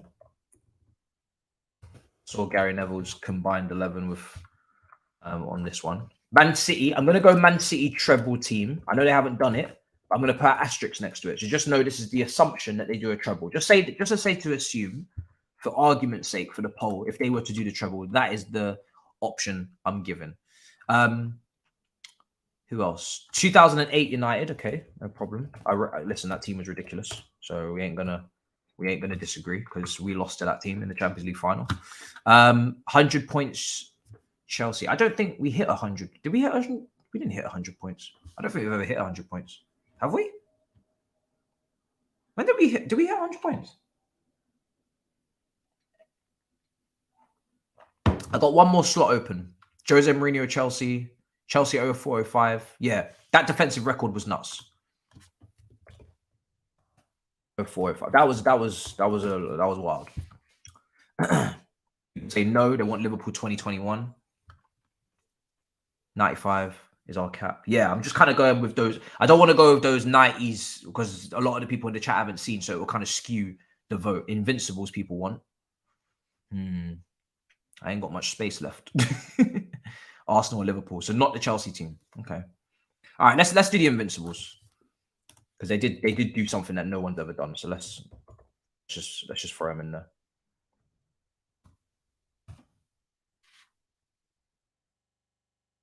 Man City at the moment. Real Madrid is just in a bit of possession here. They come with Vinicius Junior down the left-hand side. Vinicius, Walker, and into Gundogan. People are saying no. Here we go down the left-hand side again. Grealish. Remove 08. Let's make it fair, but put Liverpool up. Yeah, because maybe that is fair that we have one option for each team. Invincibles aren't even top 5. We've got to decide on this one. Liverpool 19-20. Liverpool 19-20, people are saying. Yeah, Liverpool and the Invincibles. Okay, let's do that. Let's do that. Yeah. In the 2000, kind of, yeah. Okay, let's go with Liverpool 1920 because listen, Liverpool 1920, they do deserve their flowers. I know it was a COVID year, but that team were ridiculous, especially in the first part of the year. Like the gap that they had was disgusting. Here's Benzema not quite getting to it, and Edison. Obviously, listen, Man United's 2018 was brilliant, but Liverpool's 1920 team had what 99 points or some shit. Like I don't know. Like, how many points did you get? Yeah, you got a lot of points. So let's just do it. Yeah, 25 points before close. Like, I know we joke and banter, but your team won the league before COVID. All right, cool. Let's run it. Let's run that poll. The 08 team's just gonna miss out. The 04-05 Chelsea team's just gonna miss out a little bit, but I ain't got enough options. And to be honest, I'm gonna leave out Chelsea because this is a predominantly Chelsea channel in a way, so at least there's no bias. So let's just go with the rivals teams. 33 minutes gone. Real Madrid are having a bit of possession here for once. Man said Leicester league win, 81 points. It's an incredible, unthinkable achievement, but hell nah. Out for a corner. So Real Madrid have gone a goal down, and now they're starting to play. Now they're starting to play. And yeah, now they're starting to play. Let's see. Appreciate it, brother. Appreciate it. Thank you. 33 minutes gone. More than I can believe. I think if this team wins the treble, I think Man City fans will put it above the Centurions. Let me know. But I think that's the case. So that's why I didn't include them. Fuck! Toni Kroos! Oh my God. What a rocket off the crossbar. And this is the type of individual brilliance that Real Madrid can hit you with. They don't play particularly well, but they have quality. I think Edison just got a touch to it. I don't really think it made a difference. I think it was hitting the bar anyway. Didn't really change the trajectory of it. It's one of those things, you get a fingertip to it.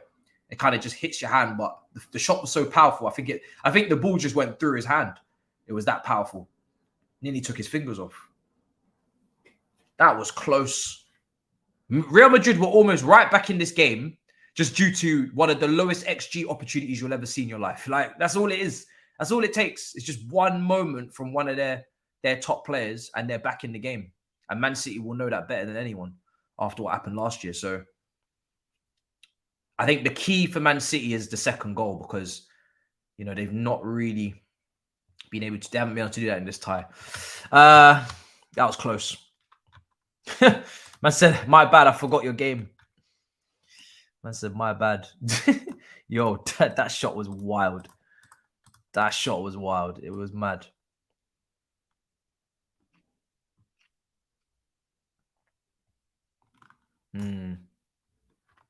We'll go to that poll later on and I'll give you the results. Get your votes in. Looks like the treble team is going to clear it. 35 minutes gone. Real Madrid. Here's Bernardo. Left-hand side. Out to Grealish.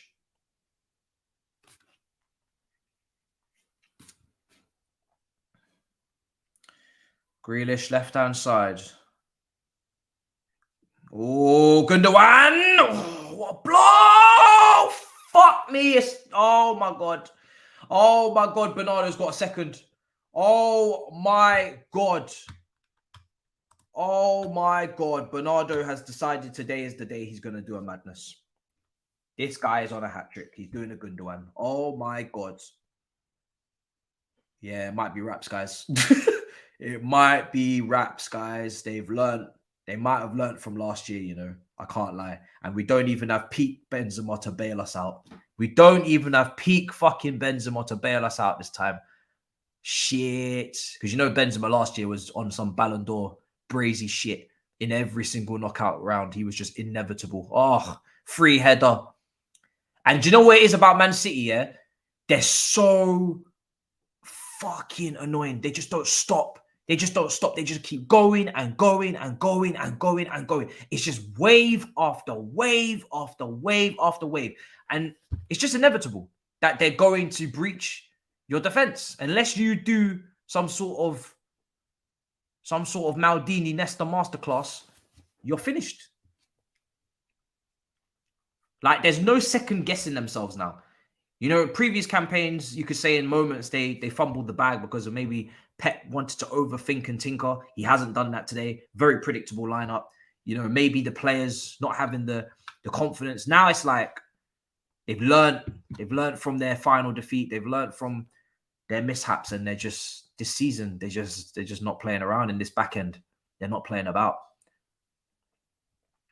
And I don't know. Like, even defensively, you earlier on in the season in January when they were going for their rough month, Brentford went to the Etihad and won 3-1, I think it was. You could say that you could breach that defense. Like, that defense was getting pretty cut up, to be fair. Like, if you wanted to hit them on transition, they didn't have that figured out. This team, they're, you know, with the 3 centre backs and the 2 ahead, they got it pretty much under control. It's going to take madness to get back into this Madrid. It's going to take madness. And Haaland's not even scored yet. Haaland has not even scored. I will call Saeed at half-time. Do not worry. It's not even, Haaland's not even scored. Haaland's not even scored. And the poll is about to become even more skewed in Man City's treble team asterisk winning favour. Here's Modric.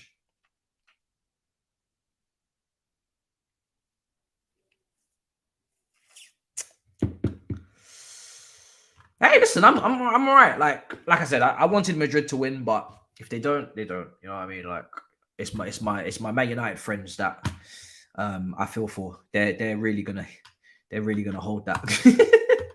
They're really in the mud. This is why I am opposed. I'm not sure. You know what? I'm not even gonna lie to you. I've never seen that word before. So either your dictionary is mad and your vocabulary is on another level, or I'm just dumb. But yeah, opposed to Mourinho, 3-0. Oh yeah, cheers to him for letting KDB go. And there are some low IQ fans that want part 3. Oh yeah, in terms of Mourinho, for me, like I said, it's a no. It's a no for me. This KDB sale is one of the worst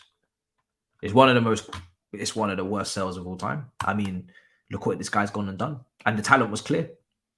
But you know, we had a Premier League title to chase, and we went with players that, you know, he trusted a little bit more in terms of to do certain things. But in terms of long-term planning, this is one of the most astronomical piss-ups ever. Like, we have effectively given away one of the greatest midfielders in Premier League history. Now, in hindsight, that's what we've done. You know, this is a guy that will dine at the same table as Gerrard, as Scholes, as Lampard, as, you know, Vieira, Keane, all these guys. He will dine on their table. The conversation of who's best will be determined on favourites and whatever. You know, you're never gonna get a clear answer. But he will dine at their table. He will make a reservation and sit with them and eat dinner at that table. And we had that. We had that. You know how mad that is that we had that. And we gave it away. For Oscar. I know Oscar was decent, but Jesus Christ, Oscar. It's, you know, he didn't turn out to be the next Kaká, unfortunately, which is what a lot of people thought. Bernardo Silva hooks it wide. Oh, like Salah. I don't get angry about the Salah one.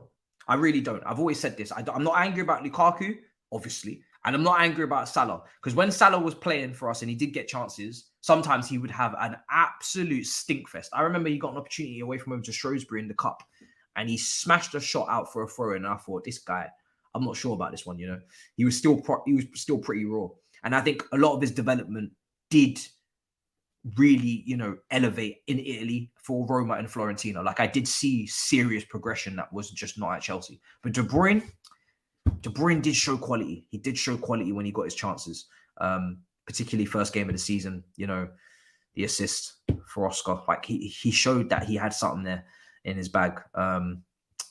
Yeah, it's just that one really pisses me off. I can't lie. Yeah. You can't have them all, but that one hurts.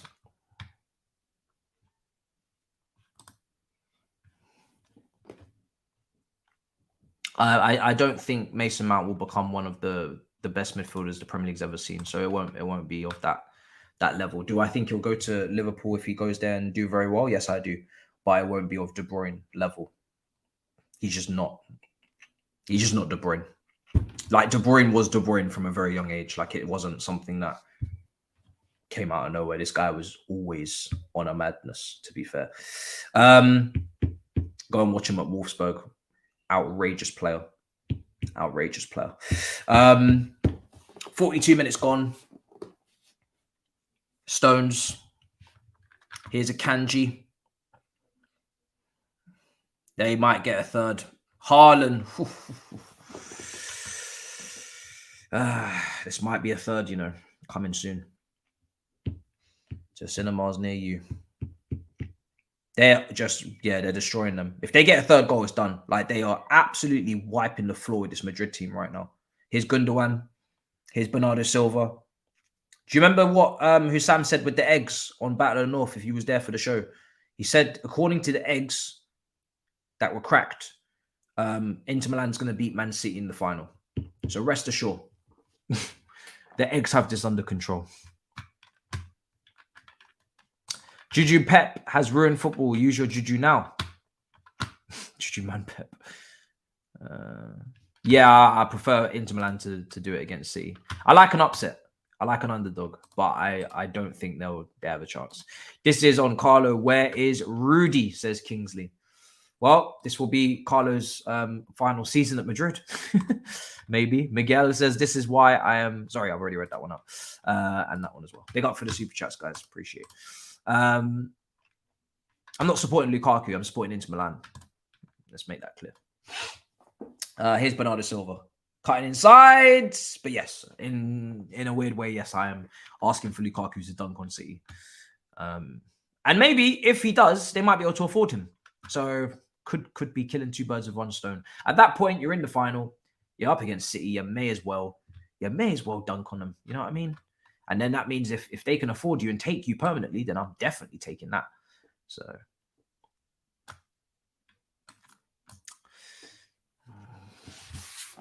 it's a madness.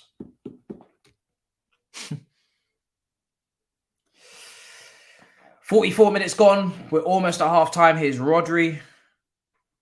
Here's Bernardo Silva. This is the day where the treble happened. Oh, Hairline. They almost maneuvered this into a tap-in. I tell you, kid you not. They were so close, Man City, to making that free.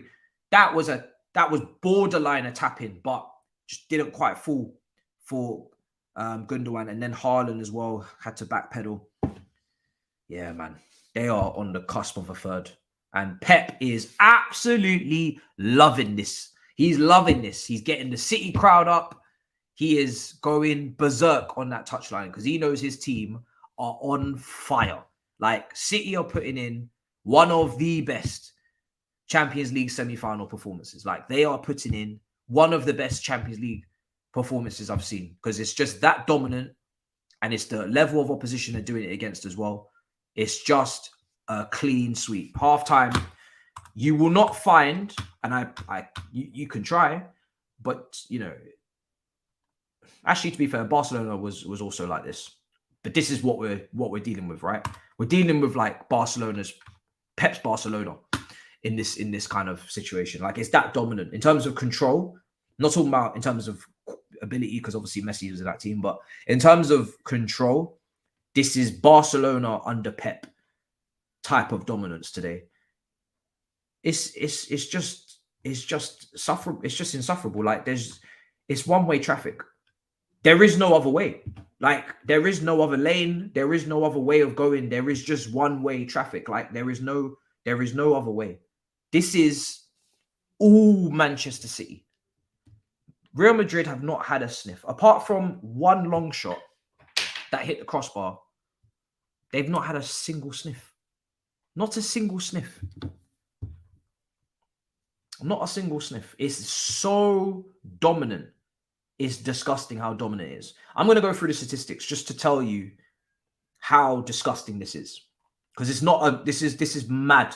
Like guys, I'm actually going through the statistics right now. Yeah. You see this performance? This is one of the greatest performances so far in Champions League. Like I want to gas it up because it deserves to be gassed up. Like, I'm sorry.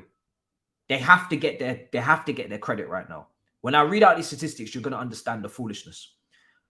XG, Man City 1.54, Real Madrid 0.01, right? Possession, 72% for Man City, 28% for Real Madrid. 28% possession for fucking Real Madrid. That's Real Madrid, you know. Real Madrid, the biggest club in the world, 28% possession. 13 shots for Manchester City, 5 on target. 1 shot for Real Madrid, none on target. That's the shot that hit the bar. They have not made Ederson do anything other than that shot that hit the bar. And I think he obviously was diving for that. But yeah, 5 corners to 1, 4 big chances to 0. Obviously, they've hit the woodwork. 8 shots inside the box to none. No saves for Ederson because it did go down as hitting the crossbar. 351 passes to 137. Bearing in mind 15 in the first 15 minutes. And so on, so on, so on.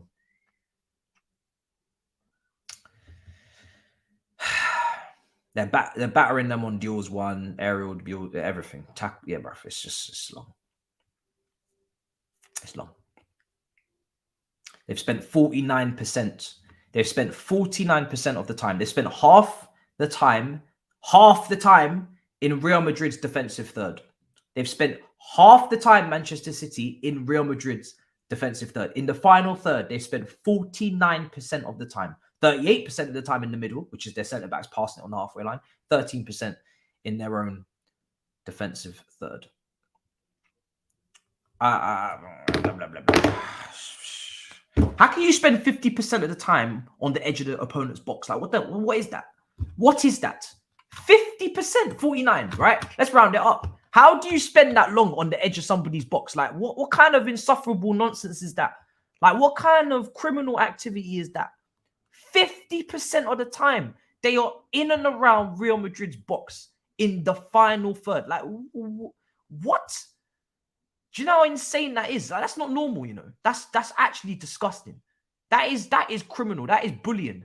That is the highest level of bullying. They said you are going to play in your defensive third on the edge of your box for 50% of the first 45 minutes. That's nuts. That ain't nice. It's not looking good, bro. I'm not going to lie. In fact, not only is it not looking good, it's finished. It's finished. I'm telling you, I'm not gonna be delusional here. It's done. It's done. It's done. It's finished. And I've seen Real Madrid do comebacks, but it's finished.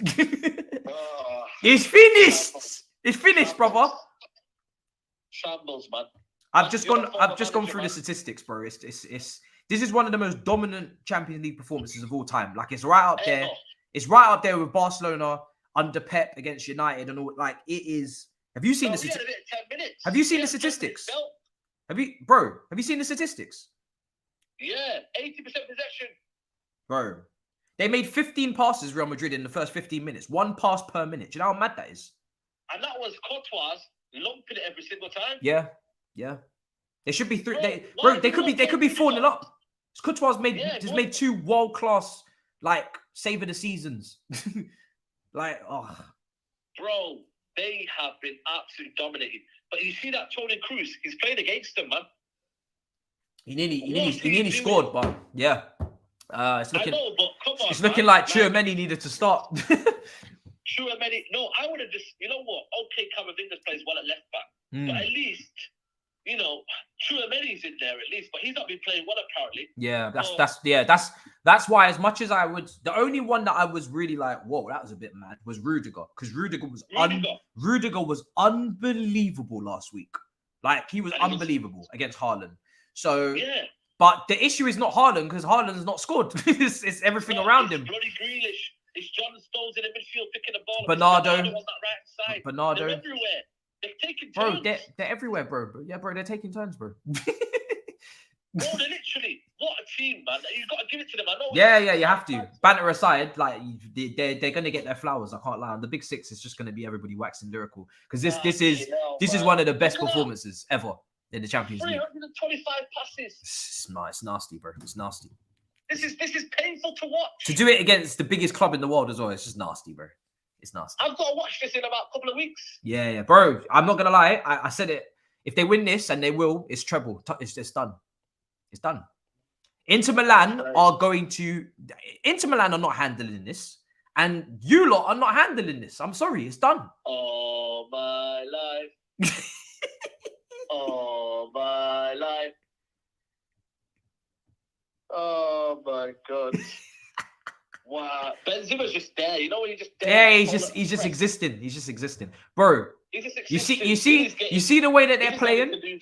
You see, like, today was like the last day for some banter, and like, I'm like, oh, Man City, can you do it? Brother, after this now, they want the treble. Like, they're not playing. I'm done. I sacrifice. Finish. Gone. Done. I give up. I give up. Like, bro, the way that Pep is moving on the touchline, and the way that they're playing, bruv, they're not playing, bruv. They want the treble. They're not playing. They're not playing. Bernardo Silva pisses me off, you know. I hate this guy, Bernardo, you know. He's so good, man. He can play anywhere. His dribbling is nuts, bro. Man, bro. Did you see what bro, against Bayern Munich, he got 3 nutmegs in a minute. Like, he's nasty. And this is the guy that they could lose. Like, who's gonna sign this guy? I will take their leftovers, you know. I can't lie. Like, all of this Man City leftovers thing, I was just saying it on stream. Gundogan and Bernardo leaving, please. I'm so hungry. Oh my God. Not that I would ever get them out of Champions League. We're having Weghorst, man. Listen, we'll take Johnny Kidman, mate. You know what I'm saying? Like, oh my God, man. I don't see a way back, you know. Look at this goal from Bernardo. What's Alaba doing on that side? That is pathetic. Alaba should have played left back. Play Rudiger with No, Alaba would have got cooked at left back, bro. Camavinga played. He was man of the match. Won the man of the matches in the other leg. I just think. Yeah, he's getting cooked now. Yeah. But I think Alaba would have got cooked as well. I just think. I think Rudiger and maybe Tchouaméni. But to be honest, they probably still would have lost. No, they would have. Yeah, exactly. still would have lost. Like, maybe we're not giving too much credit to Man City. Yeah, we just have to give them credit. Like, they probably would have still beaten them anyway. So, you know what's pissing me off is the fact that Akanji is shit. I know he's shit defender. I know that if they play a back three, they should be countered. The counter pressure should be high. The ball over the top. There should be a transitional moment there. Yeah. You can see it in your mind. There's something. But bro, they didn't cross the halfway line for the first 20 minutes. Like, Real Madrid have not had a single counter where Vinicius Jr. and Rodrigo are squaring up against Akanji and Walker. It's just literally been wave after wave. Every time they get it into the middle third, it just goes straight back. From the play areas, Manchester City have spent 49% of the time in Real Madrid's defensive third. Do you know that's like it's disgusting, bro. They won't let them out. They're strangling them, bro. You know what they are, and like I said to you, you know what's mad? Yeah, it's just the spaces that they're getting in the middle of the start. Like, why is there so many gaps? Valverde's not even like doing anything. Like, he's been lost the ball a couple of times. Yeah. Rodrigo's been terrible. Like, I don't think there's been one Real Madrid player apart from Courtois that's been anywhere near their normal capacity. They should be better second half, but Man City. Who said Man City are done scoring? That's what I'm saying. Do you know what I mean? Like, Haaland's not even scored yet. Who said they're finished? De Bruyne hasn't put in his customary goal against his friend Courtois. You know what I'm saying? Like, you know them Champions League nights we used to have back in the day. You know, if you want to reminisce. Yeah. Me and you, man. We used to cook up a storm. We used to do. Yeah, man. We used to have these Champions League nights. I remember you guys. You had one against. Was it that team where Fabioletto scored on that last minute and PSG and. You know, like, Demba Ba and Liverpool. We used to go up against. It was good, man. It was good times, bro. Good times. I feel like this is just kind of nice, man. It's meant to be. Until Inter Milan, Lukaku, maybe. What's he got? What do you reckon he'll do, brother? Brother, don't even do that to yourself. Bro, don't even do that to yourself. Mkhitaryan. Bro, no. Mkhitaryan against Man City. You taking a piss? Did you just say Mkhitaryan versus Man City, bro? Please, don't even do that to yourself. It's done. No. The best thing you can do right now is come to terms with this treble and start to. The best thing you can do as a Man United fan is come to terms with the treble and start to tell your audience that it's raps, because I can fear a treble, but I'm not believing in it. Okay. I can fear it. Okay. I can see it's there. And the tears will only be flowing harder and faster if you don't accept it. It's finished. Do you think you're gonna beat them in the final? With them moving like this, with Weghorst coming. Wait, Weghorst coming on 70 minutes for the gassed out Martial. Be the Garnacho, run down the wing, United sake. Is Martinez back for that game? Varane? No. Don't wait. Wait, so who's going up against them? Lindelof. Hey, listen, man. These lot said Lindelof is gonna do it. Who do you employ, by the way? No, don't talk. Listen. Don't talk to me. I got listen. Let me say you something. Yeah, if you could right now, and you could like come to us for centre backs in that final, you would ask for Thiago Silva, you would ask for Badiashile, and you would ask. So you would ask Lindelof. You're finished. Lindelof versus Haaland. Had a little bit of form though, I can't lie. Brother, don't do this to yourself, man. Sweden versus Norway, a bit of Scandinavian derby. Which makes it even more in Haaland's favour, because he doesn't even like Lindelof. He doesn't even like him. So that's even more of a problem, because there's rivalry on the line. Bro, Wembley, man. Scandinavian slaughterhouse is what it is. We've got a better record at Wembley than Man City have in the last couple of years. What, the Carabao Cup holders? In terms of like... Carabao Cup, FA Cup semi-final, You know what I'm saying? See, guys, this is the first stage. Yeah, denial. What's the first stages? Let's go through the stages, guys. Denial's the first stage, isn't it? This is guys. Yeah. We're dealing with denial. What's the next stage after that? It's when you suffer. Suffer. Yeah, you will suffer. You will suffer. And then after the suffer comes after grieving, and the grieving will come. And listen, I will be there. And then the acceptance. So we'll be there. Yeah. We'll be there. Yeah, it's mad. Listen, I'm coming, like I said to you, and I say this to the people, I'm going to Manchester for the first time ever. Going to Manchester on Friday, because obviously we play Man City away, we play Man United away. So I'm going to go over there. Going to talk to Big Steve, do a preview, talk to you. Going to talk to you and Big Steve outside your respective grounds. I'm just going to let you guys make peace with this situation. There's no need for violence. Everybody knows what's going to happen. You know what I mean? Let's just get, let's just really just be serious right now. Yo, we're serious, man. We're here. We're there. We're there. Until that last day, it's like the exams, isn't it? You guys haven't studied. You haven't studied for the exams, but until you actually do the exam, there's no point saying you failed. There's no point saying you failed. That defeats mentality. May as well go in there.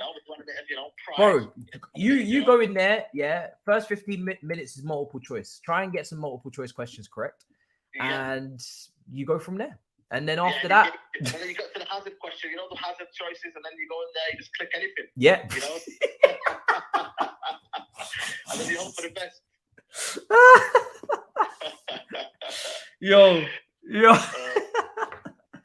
Yo, I'm telling you, it's mad. Anyway, second half, bro. I'll let you go. I'm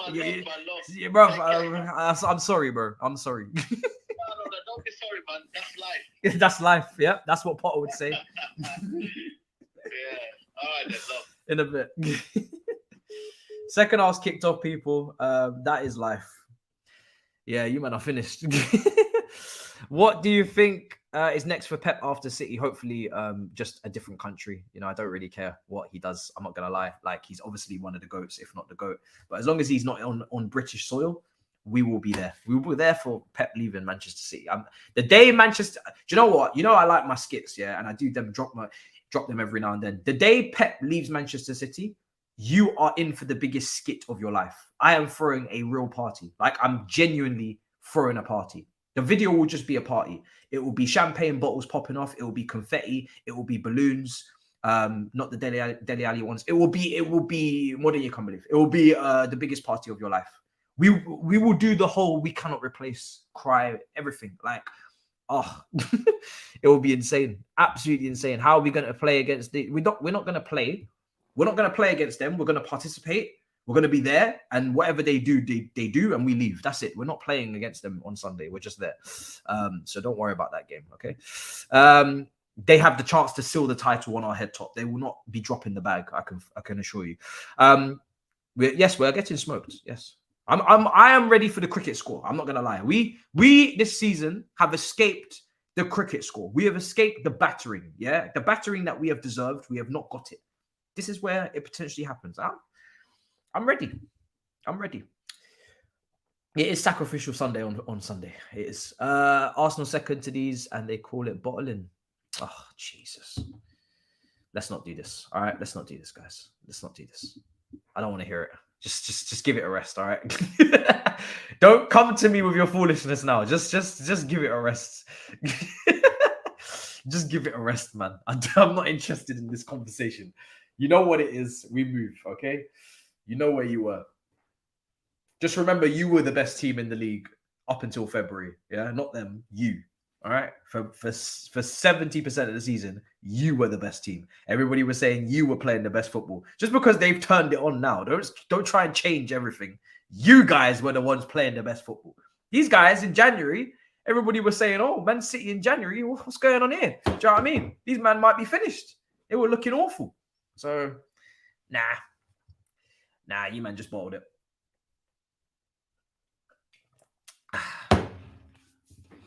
Because, by the way, you didn't lose the title to them. You lost the title to West Ham, Southampton, Brighton, etc. You could have actually afforded to lose both your games against them and still win it. You lost the title in the games that you should have won. And it's that simple. But it was a high points tally. I'm not going to lie. And that's not nice. So it's a high points tally. I'm not going to lie to you. It's a bit disgusting.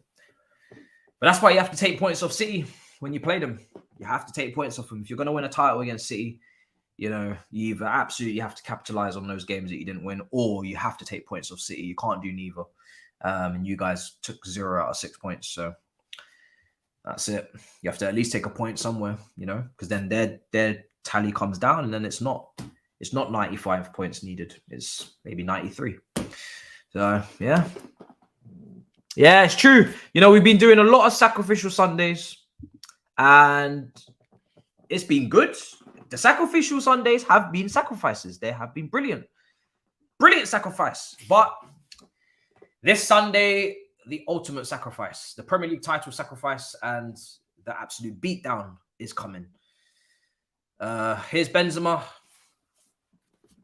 Yeah. This is the ultimate, and I'm still going to call it Sacrificial Sunday. Don't worry. Don't worry about that. Yeah. Pep said you're not comfortable in your own ends. De Zerbi said the same thing, bro. My team are 15th for their home record. We're definitely not comfortable in our own ends. We got run out the ends this season. We just got run out. Forget it. It doesn't matter where we went. Ruben Diaz, yellow card. 50 minutes gone. 50 minutes gone. Now, I did say it was over, and I do believe the game is over. I would absolutely love for Real Madrid to do the heritage thing and come back and do what they do, right? Because they did it last year. So I'm here to be proven wrong. But that first half was so bad for them, I just can't see it. So hopefully that's a jinx. I will shamelessly say it is a jinx if it is, but I need to see it to believe it. This is the ooh, Alaba. Almost. That was a good save, you know. That was a good save, Alaba. Alaba with a nice strike, free kick. I think side foot technique, up, down. That was nice. That was nice. There's 2 balls on the pitch. What's going on there?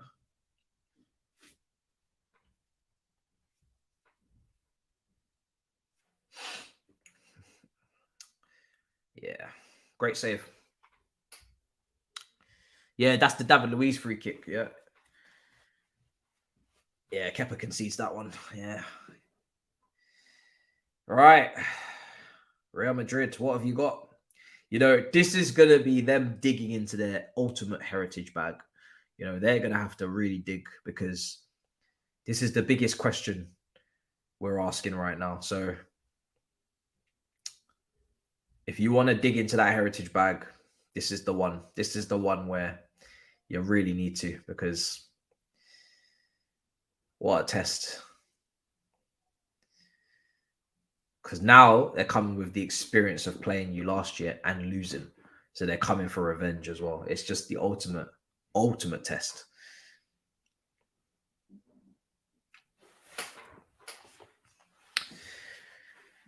And you have to not concede, because if you concede one more goal, it's really done. It's really done. Like, a 2-0 lead is never done, quote unquote. Everybody knows that. Everybody knows that with all of the recent 2-0 leads that have been faltering.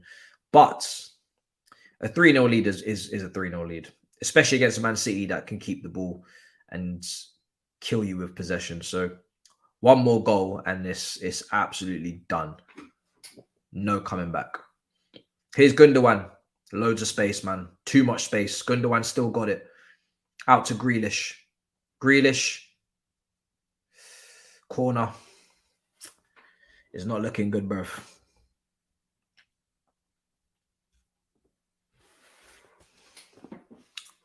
Where's Erling Haaland? He nearly scored. He nearly scored. Courtois made a unbelievable save to stop him from scoring. Haaland is doing what he needs to do, which is stay inside the width of the 6-yard box and wait for the ball to arrive to him. Like, he doesn't need to drop deep. He doesn't need to spread play, spread the play. He doesn't need to do that. Haarland is doing what he needs to do, which is take up attention of the centre backs, stay in the width of the 6-yard box. If the ball comes in, header it into the back of the net. If it doesn't, then there's passes and patterns of play implemented around him that will find them a goal, as it has twice already. So yeah, we don't need to worry about Haaland. We don't need to worry about Haaland, man.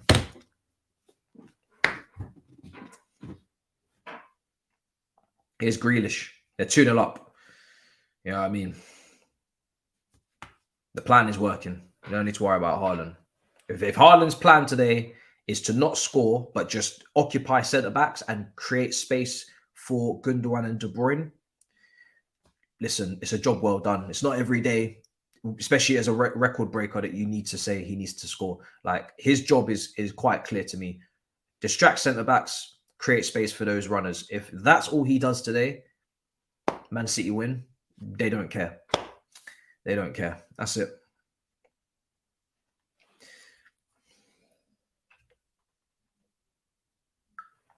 He could not touch the ball and do his job. That's the type of role that he's got right now. If he don't touch the ball, he probably done his job. They're just circulating this ball around him, and it's mad. Absolutely mad. Grealish, free kick. Carvajal booked, and that's not good for him because he's getting absolutely cooked over there by Grealish. Now he's on a yellow card. And at some point, I think Nacho is going to have to come on. At some point, Nacho is going to have to come on because that is a situation that's only going to get uglier. Especially if Man City decide to bring on Foden with him on a booking.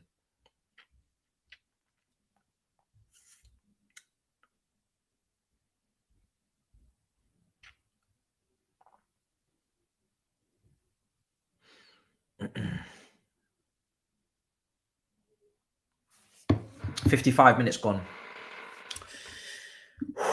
Big up everybody in the building. Smash up the likes if you haven't already. Man City in possession.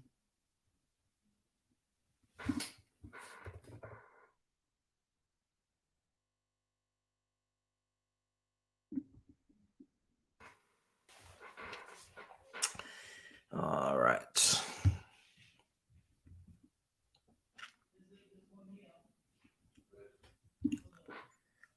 Goal kick now. It's going to be taken.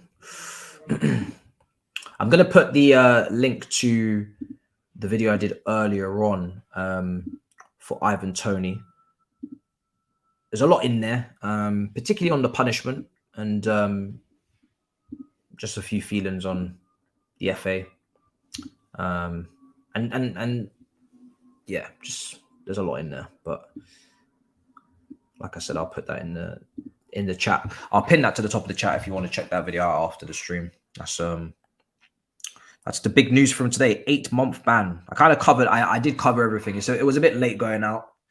It wasn't immediate, but I covered every single kind of viewpoint on that situation with all the information out there that's available. Obviously, anything that's not out there, we can't speak on. 57 minutes gone. Here's Carvajal, now Valverde, back into Toni Kroos. And by the way, the same way that Real Madrid can kind of fake, sometimes give you a fake sense of security by not playing well, Man City not having as much possession in the second half does not mean that they're not still in control of this game. Because at the end of the day, they're 2-0 up. So there's two ways Man City can go about this. They can either keep the ball and kill the game via passing them to death, or Man City can retreat into a low block or mid block and hit them on the counter with Hairline, who is ridiculously devastating pace-wise on the break. And that's the difference with Man City now with Hairline, is that they can do that. They can sit in with their structure. They got good defenders and they can just hit you on the counter with Hairline, who's one of the most devastating runners into space, you know, in the world right now. So Real Madrid can have this possession, and it's definitely an improvement from the first half. But Man City can press, shut off passing lanes, and just wait to pounce, and then, you know, play those passes with De Bruyne, elite level passes into more space, less trickier passes to play when you've got more space to hit them into, and go and get the third and counter punch and finish it off. So Real Madrid really, they need to score to convince anybody that they're coming back into this. Possession is not going to do it after what I saw in the first half. If they didn't have more possession after that, I would have been worried. I'm expecting Real Madrid to have more of the ball. I don't think it's possible to have less of it, but that might be playing into City's hands. That might be Pep's plan, to be honest. So let's see how it goes. Let's see how it goes.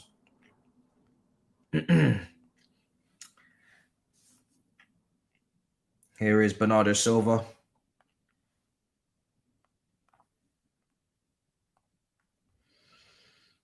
And the Kanji now. Oh. Put this Tony video in there. Man City just probing.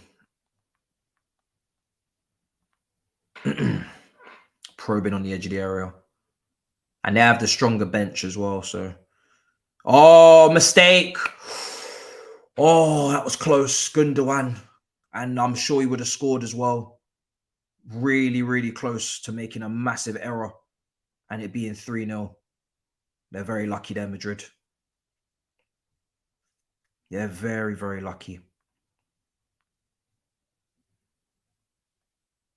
Here we go. Vinicius couldn't quite connect. 60 minutes gone. Hour gone. Hour gone. Here is Carvajal. Now Modric. It's going to take individual brilliance, potentially, to really do anything for this team right now. Those long shots, those free kicks, those are the type of moments that Madrid need to get back into this game. One of those have got to go for them. Then you never know, last 10 minutes, they could pull off something special, but they need to get a goal back pronto. It's looking sticky. 30 minutes to go. Grealish winning that foul, I think, as well. Wow, what a situation. They've done the perfect game, City. They really have from start to now. Perfect game. Absolute perfect game. They went strong from the beginning, dominated, 60% possession in the second half for Real Madrid. So they've actually had a bit more possession than City. That is not by accident. I think that's a clear instruction, to be honest, from Pep. Because if Man City wanted to dominate possession, if that was an instruction, they would.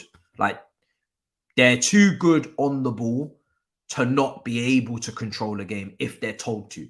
So I think this is just a natural thing that they're doing. I think so.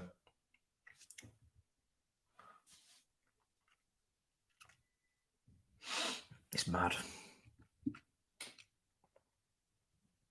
I think they want to have a couple of counters.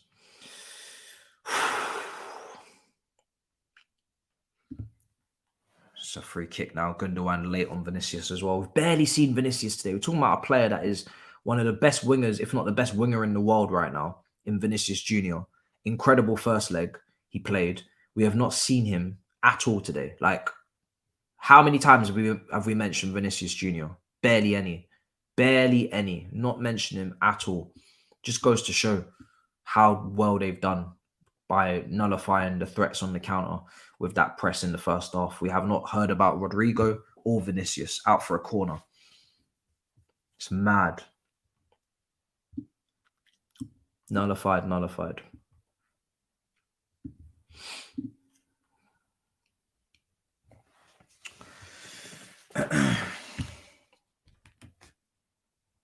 see. No Modric. That's because of Walker. Yeah, Walker. Listen, it's a team effort, but yeah, Walker.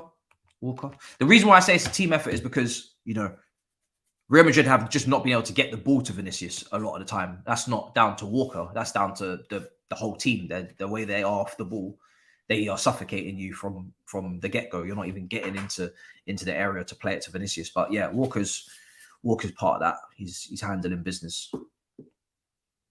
But I think if Vinicius had the opportunities to go up against Walker constantly, then I think it would be an even split minimum between the two, like we saw in the first leg. Like you'd see Vinicius getting the better of him, and you'd see Walker getting the better of Vinicius. Like you'd see a good battle. We haven't even seen a battle because Man City have been so dominant that Vinicius he's not even a factor. I've seen Vinicius have to tackle a lot more than I've seen him have to dribble, which is nuts. That press has just been disgusting, and I think the kind of percentage of how much they've been in the final third of Madrid's half in the first half kind of just shows that it's a whole collective defensive press that defensive structure they've put up there, completely nullified Madrid from all bases covered.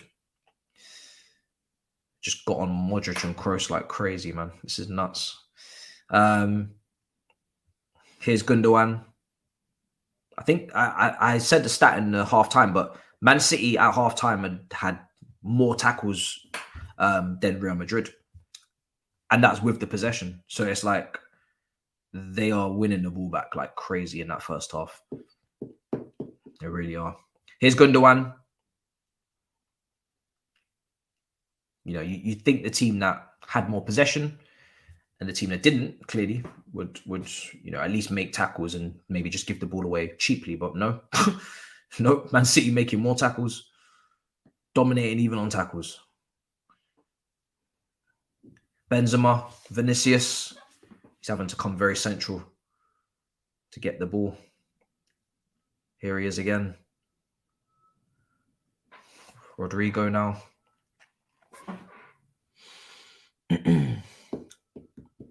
Rudiger for Modric, people are saying.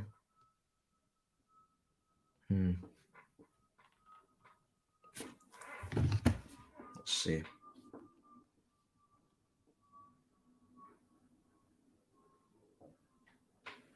Counter-attack. De Bruyne trying to find Hairline. Camavinga does very well to intercept and tackle there. A little bit of reverse run from Hairline on his right. Ball in. Oh, if that had fell into Valverde's stride, he would have had a chance there. Didn't quite break for him. Here's Bernardo Silva cutting inside. What a footballer, man. What a player. Here's De Bruyne. I remember on Big Six, I think there was a list of midfielders that were named. And this is mainly because of, again, how important they are to the team. You know, the fact that Bernardo, as brilliant as he is, has been a rotational piece for Man City his career. Let's be real. He's been a rotational piece, which is ridiculous because he's so good. And really, he should just be an undisputed starter. But for Man City, there's no such thing. Unless you're like one of the greats of the Premier League. In De Bruyne and Yaya Toure, in Fernandinho, Rodri.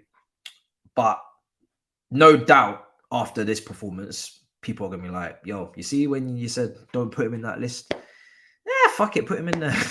You know, put him back in there. Put him back in there because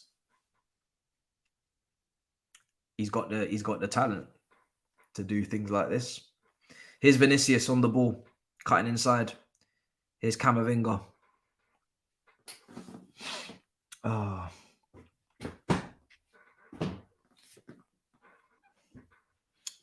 Right side. Carvajal. Valverde. Camavinga. Out wide. Rodrigo. Benzema. Won by City on the counter. And De Bruyne using the engine to carry that ball forward. Looking for Hairline. Hairline across. Oh. They're very lucky. Even Militao, you can tell he's like, yo, we got life. De Bruyne put the ball across the box, fizzed it in, and it was up to Hairline whether he wanted to run across Militao and go ahead of him for that front post run, or to go off of him and make that run to the far post. In the end, he kind of did neither. He kind of did a bit of both, and Militao shepherded it out and just let it go across him. But that's not a fun situation to be defending there. Almost, because if he's on the end of that, it's 3-0 and it's wraps. He ain't missing on his left foot from that close. Here's De Bruyne out wide to Grealish.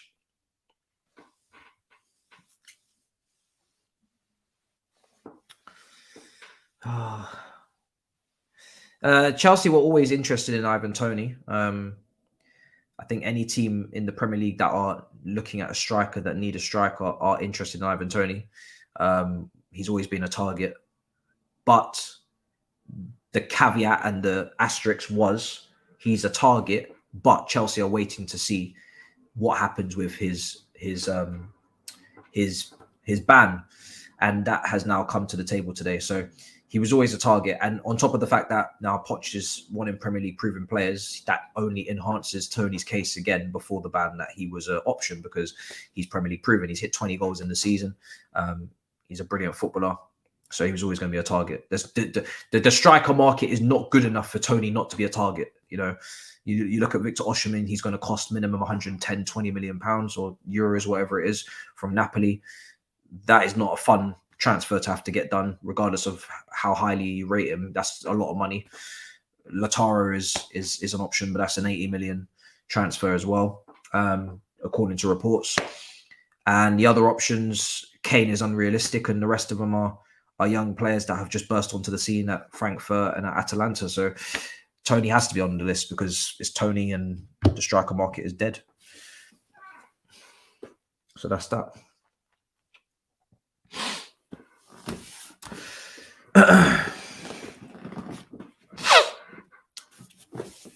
Here's Militao to Carvajal on the right.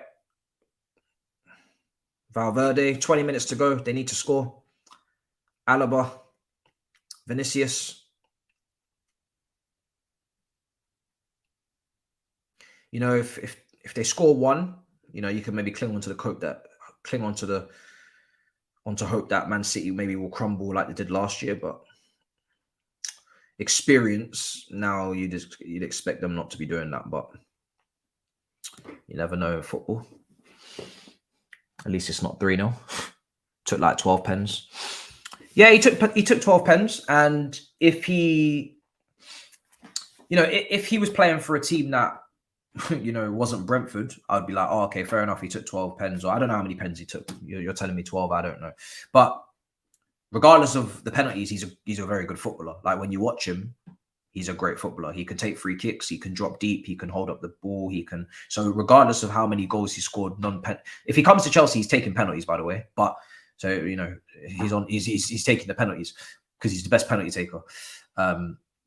But regardless of that, I'm not really fussed because he's a great player. If he was a player that demanded service and was a service striker and couldn't contribute to other facets of play, and I saw penalties like that, I'd be like, okay, cool. This is not the way. But he just makes us a better footballing team in terms of a striker in our team compared to what we have. He's better than Kai. He's better than Lukaku in terms of general play. He's better than Felix as a 9. So he's going to help us. That's how I see it. So, you know, I think you look at Martial, if he could keep himself fit. Jesus, you look at Trossard. These guys are good. They're good footballers as well. So they help your chance creation. So that's for me. That's where I'm at. 20 goals, 6 of them are penalties. So yeah, you said 12. It's actually 6. So it's a little bit of a lie. You know, there's a sneaky one. You've told a little lie there. You know what I mean? There's no need for that. Massive exaggeration. Man said double the penalties. It's 6, but now we're gonna say 12. That means he's only scored 8 goals in open play this season, or from set pieces. Like, that's a bit mad. So yeah, listen, even if he takes the penalties, it's no problem because he's going to take the penalties at Chelsea. I think he only missed 1 penalty in his career, and that was this season. He's definitely going to be taking our penalties, so it's not a problem. But yeah, with the ban now, it's a madness. Here's Akanji. Here's Hairline. Oh, good one too of Gundogan. Hairline off the bar. Oh my days. It's on the right foot. Courtois' big save. Brilliant 1-2 from Hairline with Gundogan. He's pissed. He's absolutely fuming because he knows that goes in. This whole game is over. This whole tie is done. And Man City could basically think about the final because it's that mad. Saved onto the crossbar. Courtois can hold his head up very, very high. He's been incredible today. He's made some massive saves. That's another one.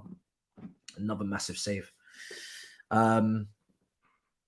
If it's on his left foot, he puts that in the back of the net. You know, it's his right foot and he just didn't quite lift it like he needed to. But here we go. And yeah, offside.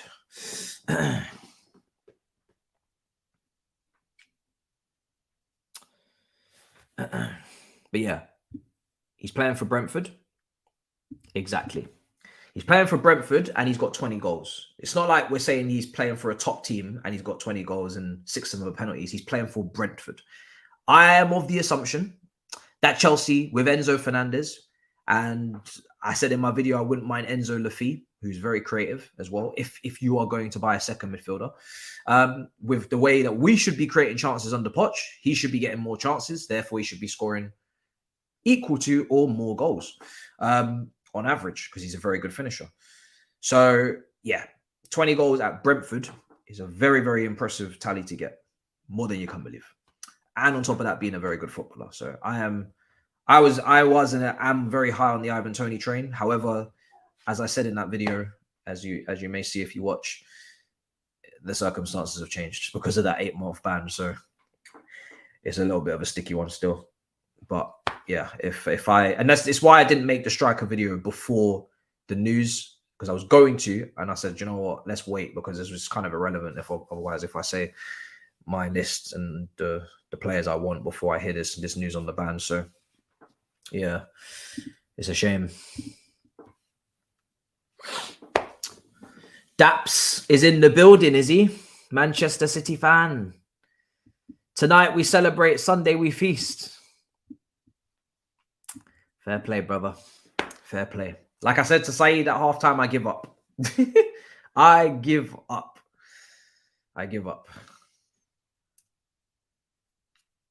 You know, as much as my agenda is mostly banter and fun, I don't actually hate Man City. I can't be asked. Like, I don't care enough about this one. Oh, for fuck's sake, it's 3-0. Yeah, it's done. It's done. It's done. Finito. 3-0 is done. And like I said, I don't hate Man City. It was just nice banter to say you ain't won the Champions League and to put some humble pie on your plate. But this ain't my fight no more. I tap out. In fact, let me just let Saeed know I'm done. Yeah, I'm done. I tap out. It's Manchester United's problem now. Finished. Yeah. I got bigger fish to fry. I've got bigger fish to fry. Hello, brother. I just wanted to let you know I'm tapping out of this. Yeah, you see this problem that you got in Manchester? I'm not involved anymore. All right, I've tried. I wished them the worst in this game, but you're gonna have to take care of that, mate. That's none of my business. I've got bigger fish to fry. I can't lie to you. Yeah, I'm currently no visuals, just face, just voice. That's it. Yeah. No visuals. Okay. Yeah.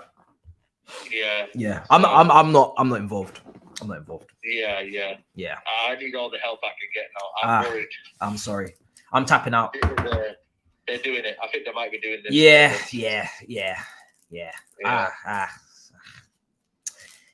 I mean, you know, who's gonna stop them? You know, I see the chat are telling me, "Oh, Lukaku, it's in your hands." I said, he's not even starting the fucking game for a start. You know what I mean? Like, it's gonna be Eden Dzeko and Lautaro, most likely. Like, nah, bro, I'm not involved. Can't believe this, man. Pathetic attempt from Real Madrid today. Yeah. Absolutely pathetic. They've battered them. This is a joke, man. Bro, do you know what? It's funny. Second half, like, I saw a stat that they'd had 60% possession. I said, Pep's doing this on purpose. What? I don't even see that. I can't even. Like, Real Madrid had a bit more of the possession, but that was on purpose. Like, Man City did that on purpose. They just want to hit them on the. They just want to hit them on the counter. They're doing the fucking Poznan. Oh my god. This is a joke. They're doing the Poznan. I'm not gonna lie, yeah. That actually would rattle the shit out of me. You see that Poznan? If I was there as an away fan and they did that, I would be rattled beyond all belief. I don't know where it is. Oh my god, Thabz is calling me now. One sec, bro. 1 second. Jesus. Right, I'm so sorry. Yes, brother. You have one last chance, young man. It's done. It's done. I'm done. I'm saying to you have one last. We either feast or you bow down. I just said I quit, bro. I'm done, Thabz. It's over. Not quitting. You're not quitting. What do you mean I'm not quitting, bro? I just handed my resignation. I just handed in my resignation. I've just had, bro. I quit. I quit. I just handed in my resignation. I just give me my P45. I quit. No. I decide when you quit now. No, you don't decide. I am quitting. I'm done. I've left.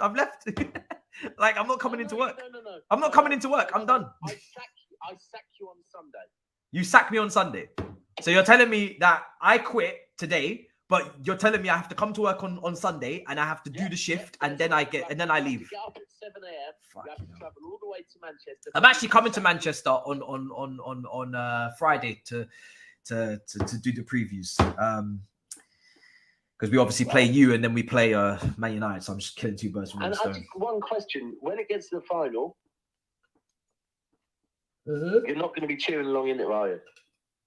Listen. And that man that kissed your badge, their badge, United's badge. Listen, I'm gonna watch, and I will do my prayers off camera before the match. I will send my prayers.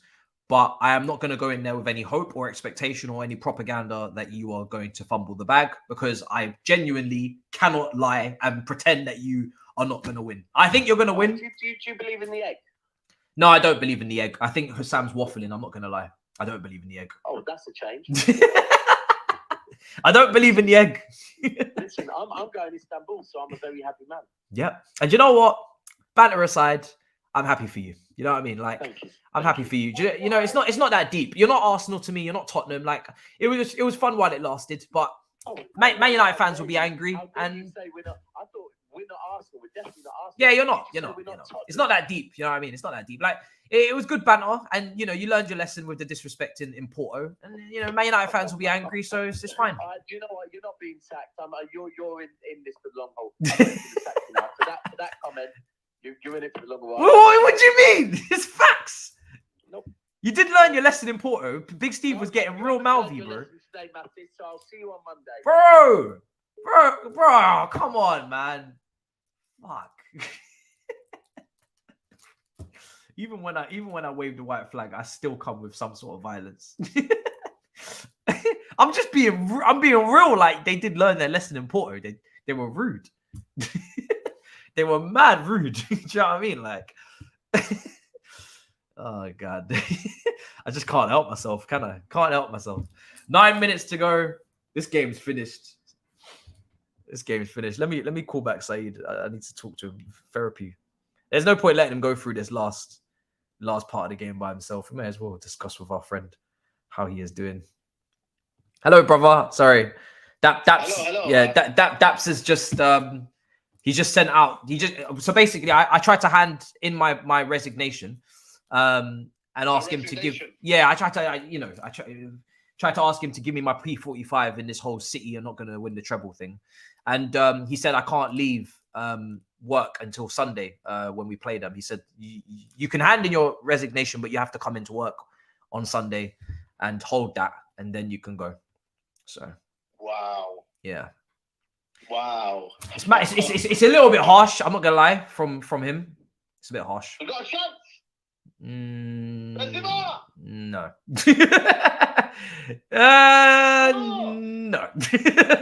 They're actually keeping a clean sheet. Yeah, they're not playing around. Check my new profile picture, man. What a save from Edison. Yeah, he said I can't go. Check my new profile picture on Twitter, man. You? Yeah. Well, it wasn't Ala Madrid, so I'm guessing now it's something about Inter Milan. Yeah. Yeah.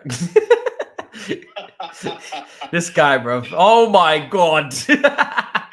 Yo, man said Forza. Nah, this guy's crazy. Nah. Yo, this guy's mad. Yo. Yo, this guy's mad. We are gone. It's more than shameless. Nah, this brother changed his whole profile to Forza Inter on Twitter. You're finished. You're finished. Oh my God.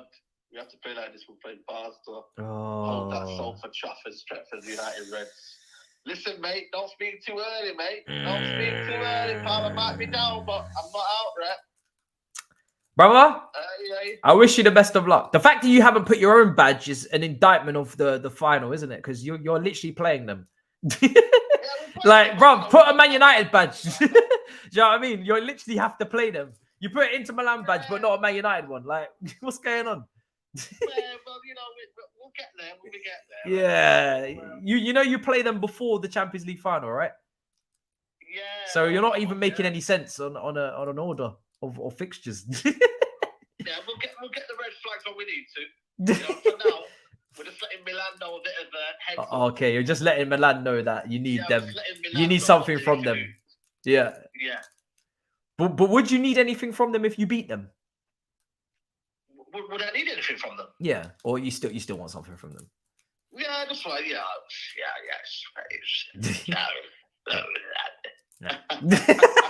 Man's doing a Grizz. Bro, man, no one has stepped up. Not even. Yo. Oh my God. Nah, the way Grizz was already saying who was in the final. I just wanted them to win, just for that score forgery clip. But yeah, bro, I don't know, man. Have you done anything wild in your watch-along? Nah. I said at the beginning of the show to the people, to the community, I said, I said to the Gremlin gang, my heart tells me, maybe a 2-1 Madrid win, but my head tells me a Man City 2-1 win.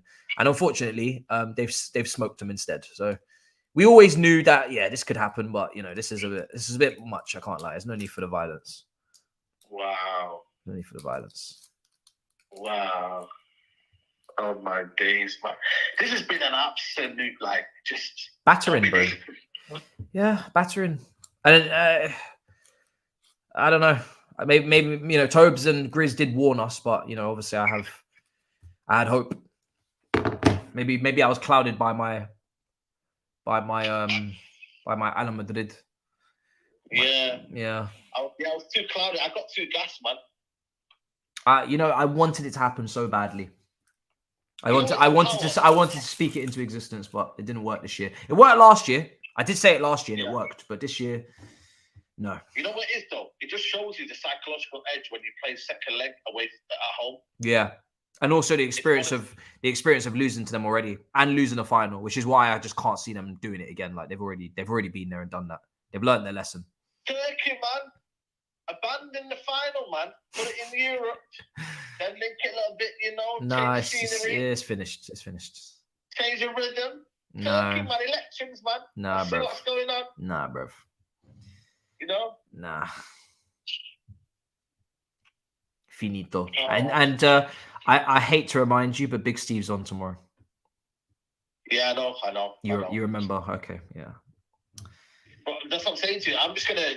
You're gonna have to just say, you know what? Chill out, Steve. We're just have to tell Steve to chill I'm not even gonna tell him to chill out. He hasn't been on in a while.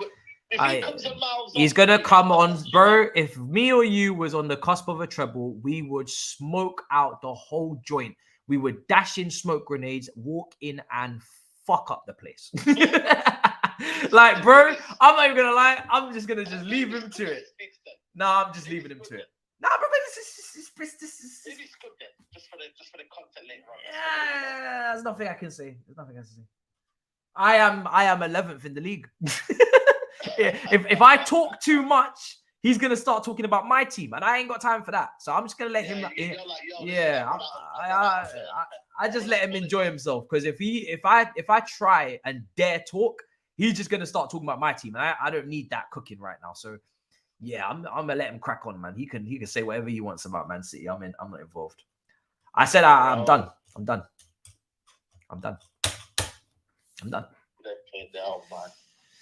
What can we say, bro? There's nothing we can say. This is crazy, man. Fergie, man. I'm telling you, man. Pep Guardiola's here, man. He's here. It's just, you know what? It's a system, man. Look at the way they play it. Ball carriers and technically. It's a balance. Bro, it's fucking annoying, bro. Everybody can carry the ball. Everybody's technically secure. Everybody can pass, play. Everybody can play 1-2s. Everybody can dribble. Everybody can shoot. Fuck off. Everyone's conditioned to the environment. I'm pissed. It's just like if you press them, they dribble past you. If you press them, they pass around you. Well, okay, so you can't do anything there. Physical, they get in. They stick. They're not weak. Yeah, they got physical players. They're not weak. So there you go. You can't bully them. What next? You can't bully them. You can't outscore them because they got a fucking robot up front. What next? And long range shooters. What next? Bro. You want to transition? Good luck with that. We got Stones, who plays at centre back in midfield. Rodri, best defensive midfielder in the league, and we got three quick. Well, we got Walker, who's a speed merchant. We got Akanji, who's got speed, and then we got Diaz in the middle, who's a colossus, and will die for blocking the ball. So again, have fun with that. It's jarring, fam. It's too many technicians. Like, why do you need Gundogan, De Bruyne, Silva, Grealish, Bernardo, Foden, Mahrez? Like, well, why do you need that many technicians? You put any one of those, bro. You take any one of those players I've just mentioned, and you put them in any other team, and they are like the epicenter of the playmaking, right? They're the playmaker. Like, take Bernardo and put him into any other team. He is the play. You play through him. Same with Gundogan, same with De Bruyne, same with Foden, same with Grealish, same with Mahrez. Any of these guys, you take them, you play through them. But Man City, they have all of them. What Guardiola's done is that he's made no one that invincible. Like, remember De Bruyne was dropped. Remember, they're always on the cusp of getting dropped. Diaz was dropped to start the season. Obviously, he had an injury and whatnot. Like, everyone's on the cusp of getting dropped. So and then me and you play through. We play through bad form.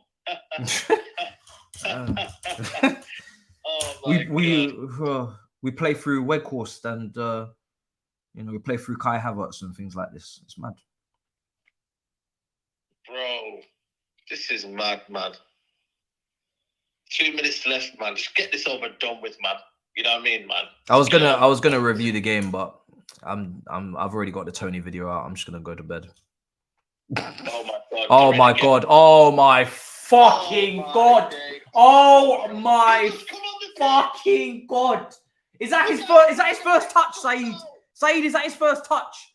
His first touch. Oh my god. Why is this luck, man? This is luck, you know. My god. Brother? This is just not normal. Brother.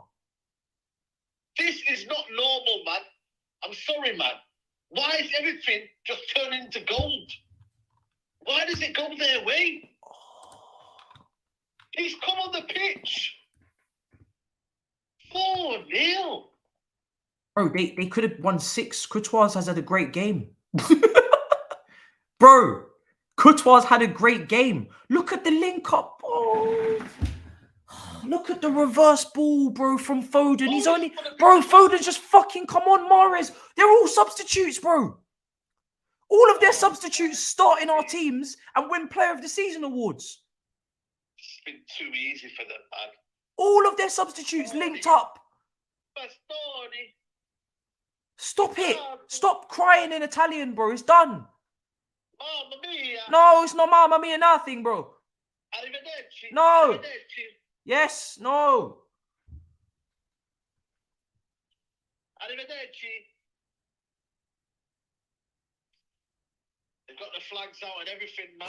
They're in the final. Oh my god. Just when you need Chelsea, man. Why can't you be in the final, man? Thabz.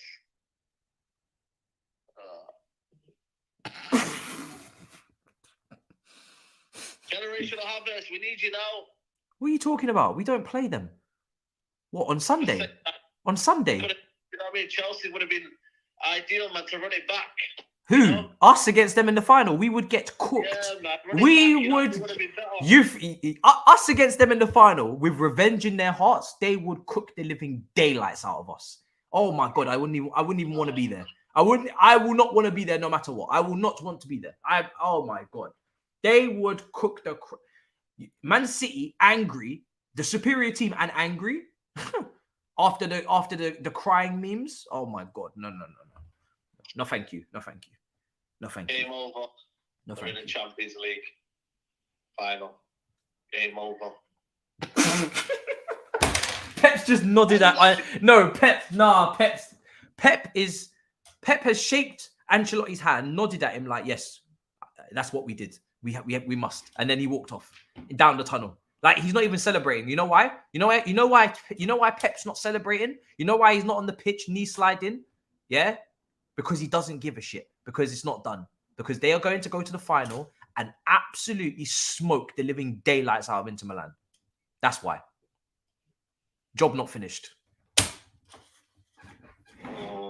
Job not finished. I'm depressed. You see when Pep does that, you know it's over. He's not even on the pitch.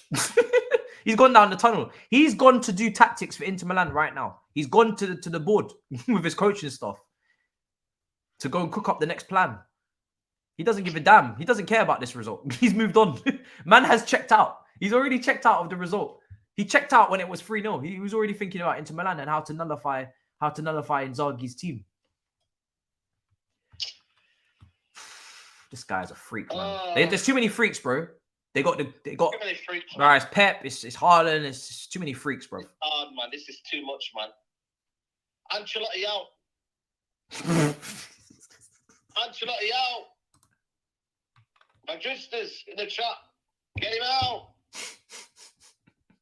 Get him out. I can only fear what kind of cricket scoreline they have for us on Sunday in a game that gives them the league title. They are going to cook the living daylights out of us. I hope they do. Bro, we are going to get slapped. The only thing I can hope for is that when they get to 2 or 3, they just start passing the ball. Because if they don't, it's long.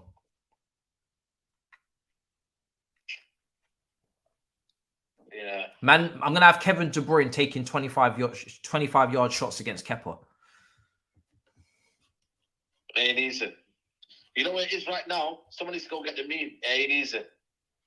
Right now, it ain't easy, people. It ain't easy. No, it's not easy. I'm out of it. Matisse. Yeah, I'm gonna go as well. Love. In a bit, brother. Love, man.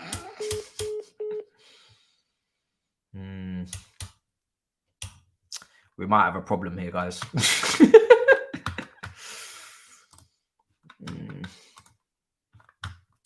53% Man City's treble winning team with the asterisks as the best ever English side. More than half of you. Over nearly 2,000 votes were ending that poll. I think that result definitely swayed the poll, and rightly so, because they are now actually on the cusp of a treble. So, you know, it's correct. And they just beat Madrid 4-0. 4-0. Should have been 6, by the way. Should have been 6. Like, the only reason why they haven't beaten them 6 is because of Courtois. It's very, very bad when a goalkeeper can leave the pitch with his head held high after a 4-0. That just tells you all you need to know. He pulled off about 3 world-class saves. World-class. Like, not normal saves, world-class saves. He pulled off some blinders.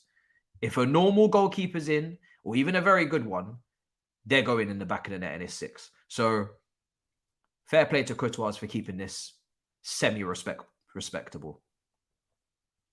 We don't have a plan. I don't have a plan. My preview will be me weeping into tissue. There will be no plan. I'm not doing a lineup. In fact, you know what? I'll tell you what. You'll see what the preview is going to be funny. It's going to be a comedy show. I'm not doing a normal preview this week. I'm not going to waste my time. I'm not going to waste my time putting together a team to go up against this. All right? My preview will be something else. It'll be different. More than you can believe. If you think I'm going to take a preview against Manchester City away where they can win the title on our head top seriously and actually come to you with a team, you're in the wrong channel. I'm not doing that. I'm not wasting my time. And I know even Nini, who loves tactics, I'm gonna be messaging him as well. Don't do it. Don't be wasting your time on that. Don't be doing it. Yeah, Eunice, I don't need to tell Eunice not to waste his time talking about what team we should put out. Should we play Mudryk or Madueke? Like, please don't be silly. Don't be silly. Don't be silly. But you'll enjoy that preview because it will be a comedy. It will be a fun one. I'll give you some variations of what we should do. Guys, smash up the likes. I'm going to go through these final super chats and then we're going to wrap up. AJ says that's going to be 6 league titles for them and 1 Champions League behind us. I feel sick, Matisse. Our legacy. Yes, bro. Our legacy is being obliterated. Unfortunately, we didn't dominate. YB1 says, my bro, 9-0 City. We're going to get spanked. Yes, brother. You know when you've done bad things and your parents are down the hall and you know that you're getting whooped, and it's just about which belt they use, really, on Sunday. It's only about which belt. We don't know which belt they're going to use, or they're going to use a slipper. So I just look forward to seeing what the weapon is, not whether or not they use it. Final one as well. Pep's going to win Champions League in Istanbul, take the title from Arsenal and beat United for the treble. He really is Thanos. Yeah.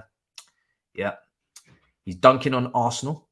He's dunking on Chelsea on the day he wins it. It will be against us. So he's dunked on us both. He's dunking on United. He's dunked on Real Madrid.